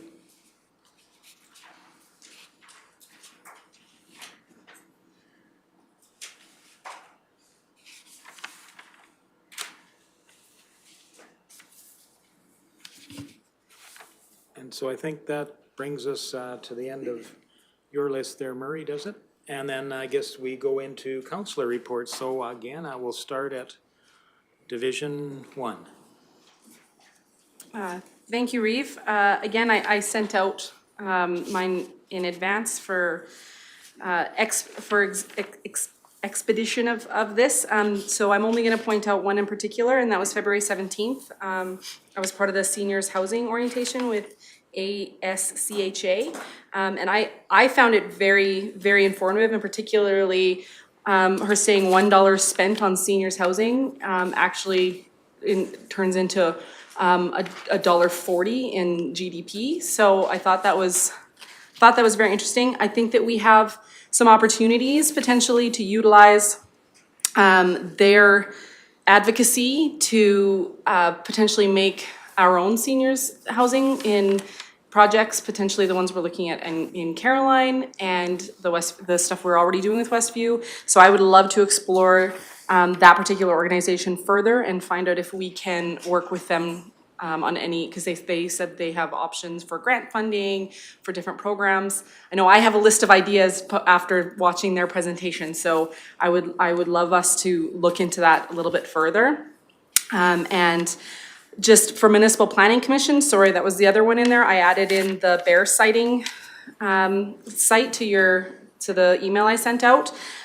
They did a presentation for us around that we're in the bear conflict area, so they wanted us to be aware of that and to look at different ways we might be able to add into our municipal development plan or LUB around bear control. So it's something that is coming down the pipe that we might be able to discuss in more detail. Other than that, everything else is there for you guys to peruse, and I'll let you do that at your leisure. Thank you.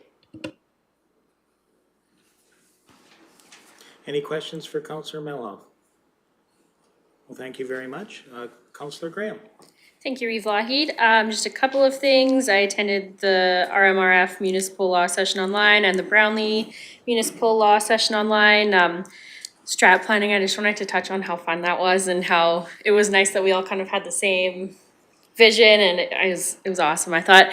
And then the other day, I attended the EOEP Municipal Corporate Planning and Finance the other evening, and that was good. It was my favorite part was we had breakout sessions, so we had some some veteran counselors, we'll call them, in my session, and they just, the wealth of knowledge. I just wanted to spend the whole time talking to them and learning so much from them, and that is my entire report.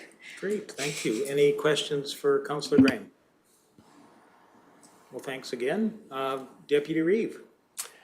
My report is going to be quite short, but just a little bit of information on the new AFRAX radio system for Clearwater County. In the future, there will be a savings and I guess money that won't need to be spent on the existing system, and I think that'll equate to about $142,000 a year that will no longer need to be spent on the existing system. Is that right, CAO? I would have to review the exact number, but you're correct, Deputy Reeve, that there will be savings when we decommission those towers and the former radio system that will be reallocated towards the new AFRAC system. Good. So that's my report. It's very short. Thank you very much. Thank you for that. Any questions for the Deputy Reeve? Seeing none, thanks again. I'll pass it along to Councillor Ratcliffe. Thank you, Reeve Lougheed. I attended the CPAC, the County's Police Advisory Committee meeting on the 9th of February. As this is an advisory committee, only they decided to reduce the number of meetings because there wouldn't be that much material. Then we talked a bit about restorative justice. And we're very fortunate to have a couple of members of the RCMP who have some backgrounds in restorative justice. And this is a voluntary program, although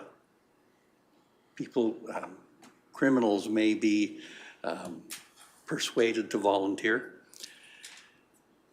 And there's starting to be an effort to get a program going in this area. There may be some startup grants from the province for that. The RCMP member said that restorative justice often results in true changes of behavior, that it's actually more successful than the criminal justice system. And this is a program where the victims and the perpetrator are taken through a program where the victim gets to talk about the impact it had. They get to ask the perpetrator why they did that. And it often results in long friendships between those people. So the idea that we should be picking up criminals and then turning them loose on the street the next day is an idea that I don't think serves us, so I'm excited about getting this program going. On February 11th, I attended a virtual law seminar, talked about Bill 77 and linear tax changes and municipal employees. I think Councillor Graham covered the strategy planning sessions that were very useful. February 16th, I attended the first in a series of education sessions. This one was about strategy, policy, and service levels. Some of the learnings from that were that we should strive to reduce barriers to development. We should align all our policies with our strategic plan and regularly review them, and implement a process where we develop or revise our service levels. Another good learning was if you can measure it, you can manage it. The virtual seniors housing meeting was quite interesting. Councillor Melhoff covered most of that. There's some things coming from the province here in the future, the new Continuing Care Act and a redesign of home care delivery. So I think that will benefit the community. I was going to go to the Norday Community Association meeting on Sunday, but I looked at how much snow and ice I was going to have to move and stayed home. My last item here is I received a letter from the Aerobatic Club. that outlined some of the programs they're going to be doing this year. They're going to be having competitions and training in later August, early September, with the idea of sending a full complement of competitors, having a full Canadian aerobatic team going to the Las Vegas competitions, world competitions. Over half of the pilots live and practice here in Rocky Mountain House, so I think that's a great event for our community. And for myself, I will probably be helping to park cars. That's all I have. Thank you very much. Any questions for Councillor Ratcliffe? Councillor Melhoff? Thank you. I received an email from the airport regarding March, I think it's 19th and 20th. They're doing an aerobatic judging contest. I was going to send it out to all of council here shortly, but should we be looking into attending that, considering we are such an aerobatically based airport? I think if it's the same one that I'm thinking of, it is something at Calgary, I believe. It's at Springbank, As yes. far as kind of learning the ins and outs of judging, or probably understanding what they're doing as they're flipping through the sky. And, I guess ultimately, if any individual councillor was interested in that, they'd certainly have an invitation to attend that. So I might be interested, but I wouldn't think of asking the county to support my trip. But you can. I'll send it out. I have it, I got it as well. Oh, okay. And part of your report also was referring to restorative justice, and if you remember when we got in front of K Division at the last RMA, that was one of the things we brought forward. I think there is an opportunity. I think I saw an invitation come around for us to get in front of the RCMP again at the next session. It was kind of a last minute invitation, so if there is I'll give council a chance to think about that one a bit, but if there is an opportunity for us to get in front, I think quite often it's best to take them and come up with what we want to talk about as well, but just to put that out there as well. Any further questions for Councillor Ratcliffe? Thank you. Go along to Councillor Cermak. I didn't do a whole lot last week. I attended that Brownlee Trends in new bylaws. Okay. Yeah. That was most interesting on when you're sitting on a board that's governed by the province. As a councillor, your first commitment is to that council, not to this one. It's secondary. It was very, very interesting, very enlightening. And then I had to go to a senior housing meeting. Missed the last couple hours of it. Didn't receive any more, but hopefully I'm going to look into some more on that topic. It was very, very interesting. If you get a chance to view it, please do. And I attended one of the board meetings at the Caroline Library. I am amazed at what that little library does out there. The books, they go there, music, they have instruments they rent out. Like, it is amazing what that little community does there. And the other one is, I was at Ag Society, and the Ag Society and the Wranglers are planning on putting on bull busting sometime this spring. Thank you. Great, thank you. Any questions for Councillor Cermak? And I'd love to echo that the Caroline community has always amazed me at what they can do there. It's just one of those gems of our West Country. Thank you. Thank you.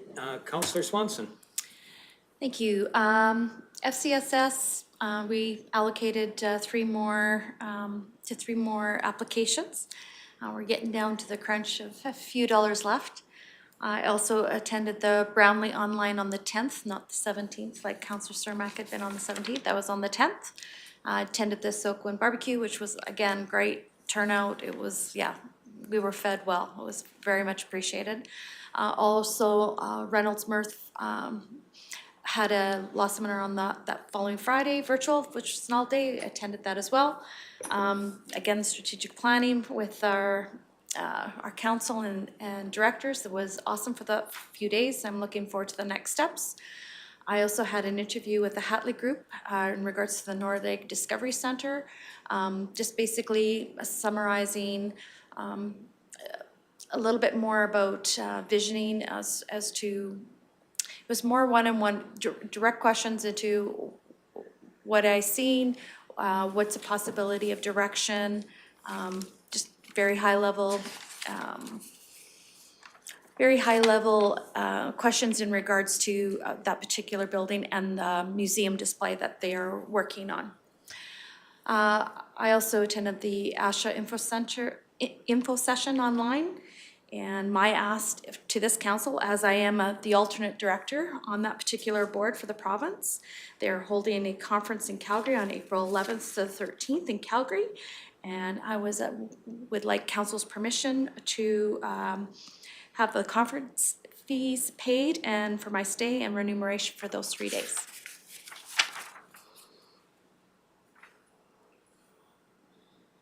Okay, any further any questions for Councillor Swanson? Councillor Melhoff.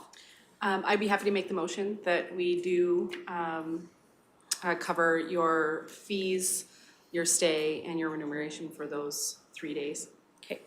As a caveat, it does fall on one of our meetings, but I will be joining you electronically.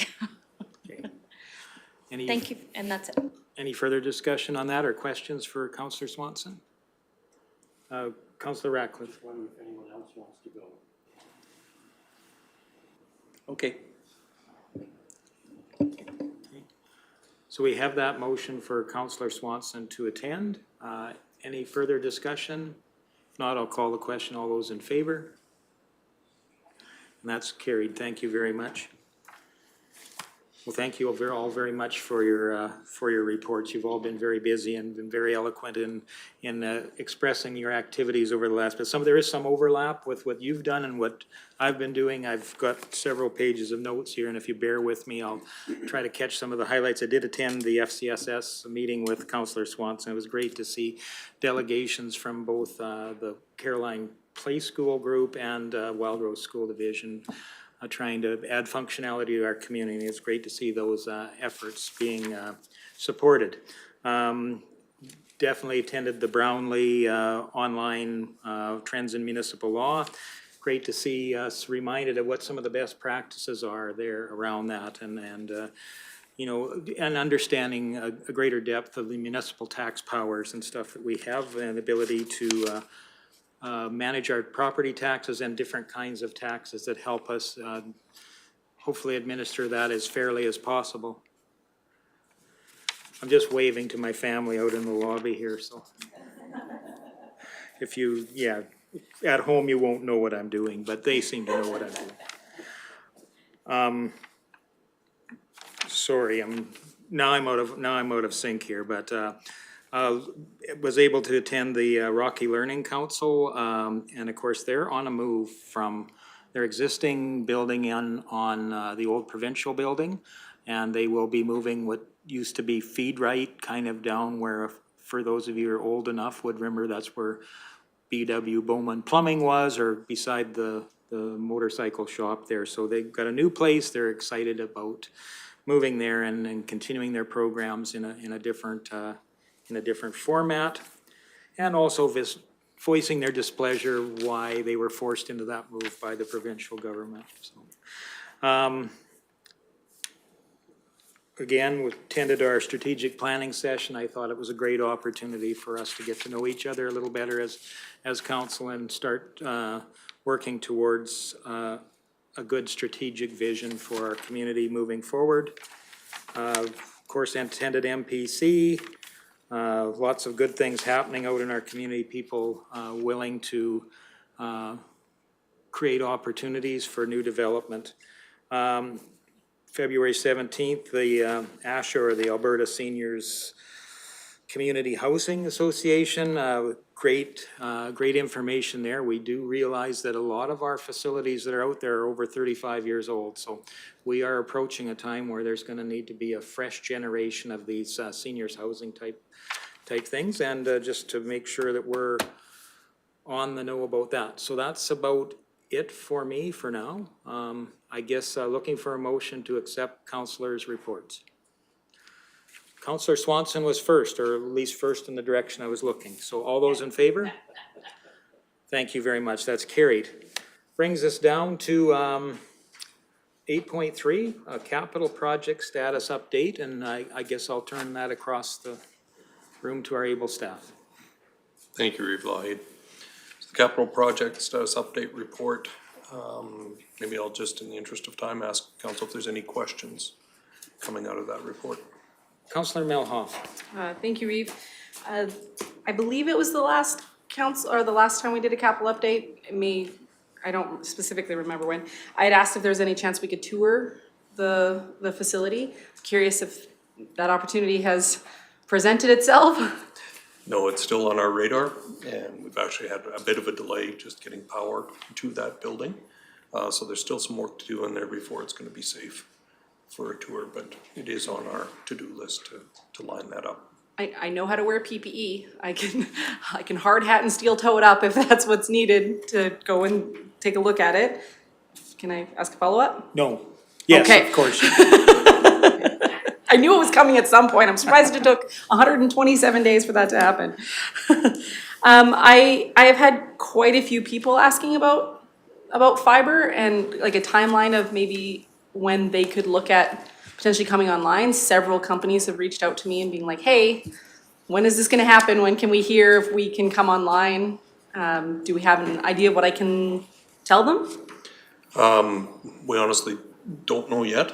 We're hoping that we'll be operational sometime this year. So what I'd suggest is have them get a hold of our IT department and either talk to Cam McDonald or to Tim Quinn, and they might be able to give them a more exact estimate of a date on there. Thank you. Okay, any further questions around the capital project report? If not, could I have a motion to accept that report for information? Councillor Graham, any further discussion? Seeing none, I call the question. All those in favor? And that is carried. Thank you. Brings us down to 8.4, Clearwater Regional Fire Rescue Services January 2022 report. And I hope you've all had a chance to view that and come up with any great questions. Councillor Melhoff. Unless you're gonna say no. I had several questions from residents regarding the dispatch zone changes. I was curious if we could send out kind of a explanation either on our website to what this may mean to them, the impact it may have, so that they can better understand what that dispatch zone change means. Absolutely. My understanding is that it won't result in any change to service levels, but rather just in terms of allocating the resources in a most efficient way. So certainly, I will make a note we'll get some communication up on our website regarding that. That would be great. Thank you. Thank you. Yes, and thank you. I know there were some questions around that on the village's last council meeting as well. So I think some clarity around that and what it means to the community would be terrific. Any further questions around the fire rescue report? If not, I'd be looking for a motion to accept that for information. Councillor Swanson was first. Any further discussion? Seeing none, I call the question. All those in favor? And that is carried. Brings us down to 8.5. That's the RCMP Community Policing report from December of 2021. Sometimes we have members that are here to present that. This time an absence, but this is good. If there's any questions, hopefully maybe we can pass those along. Are there any questions? If not, I guess I would be looking to accept this report for information. Councillor Melhoff, any further discussion? Seeing none, I call the question. All those in favor? You guys are getting very good at this. That's carried. And we have a number of items of correspondence. I hope you've had a chance to look at those. Is there anything you would like to highlight, Mr. Hagan? Nothing in particular, Reeve. Okay. So there's an invitation to bid on the Alberta Winter Games, I believe it is. And we've had one councillor that was highly involved with one of our last bids on things. And I'm just wondering if she's interested in seeing a similar event coming back to the region. I noticed that they have 3,000 participants coming, and the last one that we did host had 1,000. So at this point in time, I know that we have received this as a county. I would imagine that the town will have received the same email here at their next meeting, and this will might be on the discussion table at the next rec board meeting. Sure. Now we'll leave it there. That sounds terrific. Any of these things would be great to have, and it'd be nice to have the information under our belts so we understand what would be involved with that. We all love to have a party, but sometimes there's a lot to go along with that. And then from the Parkland Air Management Zone, there was an annual report there as well. Did everybody get a chance to look through that? I think with that, quite often there is a financial contribution that we do have. Councillor Melhoff. Sorry, mine was regarding the winter games as well, but since you're already on it, I will leave it with you. Sorry, I forgot to turn off. Okay, any questions around the PAMZ? If not, I guess we would be looking for a motion to accept that report. Councillor Graham. And all those in favor? And that's carried. Thank you very much. Brings us, do we need to do something around the invoice, or is that something I think is kind of a standing That's order? administrative. You've approved the budget for it. We'll take Okay. it from here. Okay. That brings us, I guess, to item 10, notices of motion. Seeing none, brings us down to my favorite motion of the day. That's item number 12. Would anybody be willing to make a motion relating to that? Councillor Melhoff. All right, I call the question. All those in favor? Thank you very much. We're adjourned.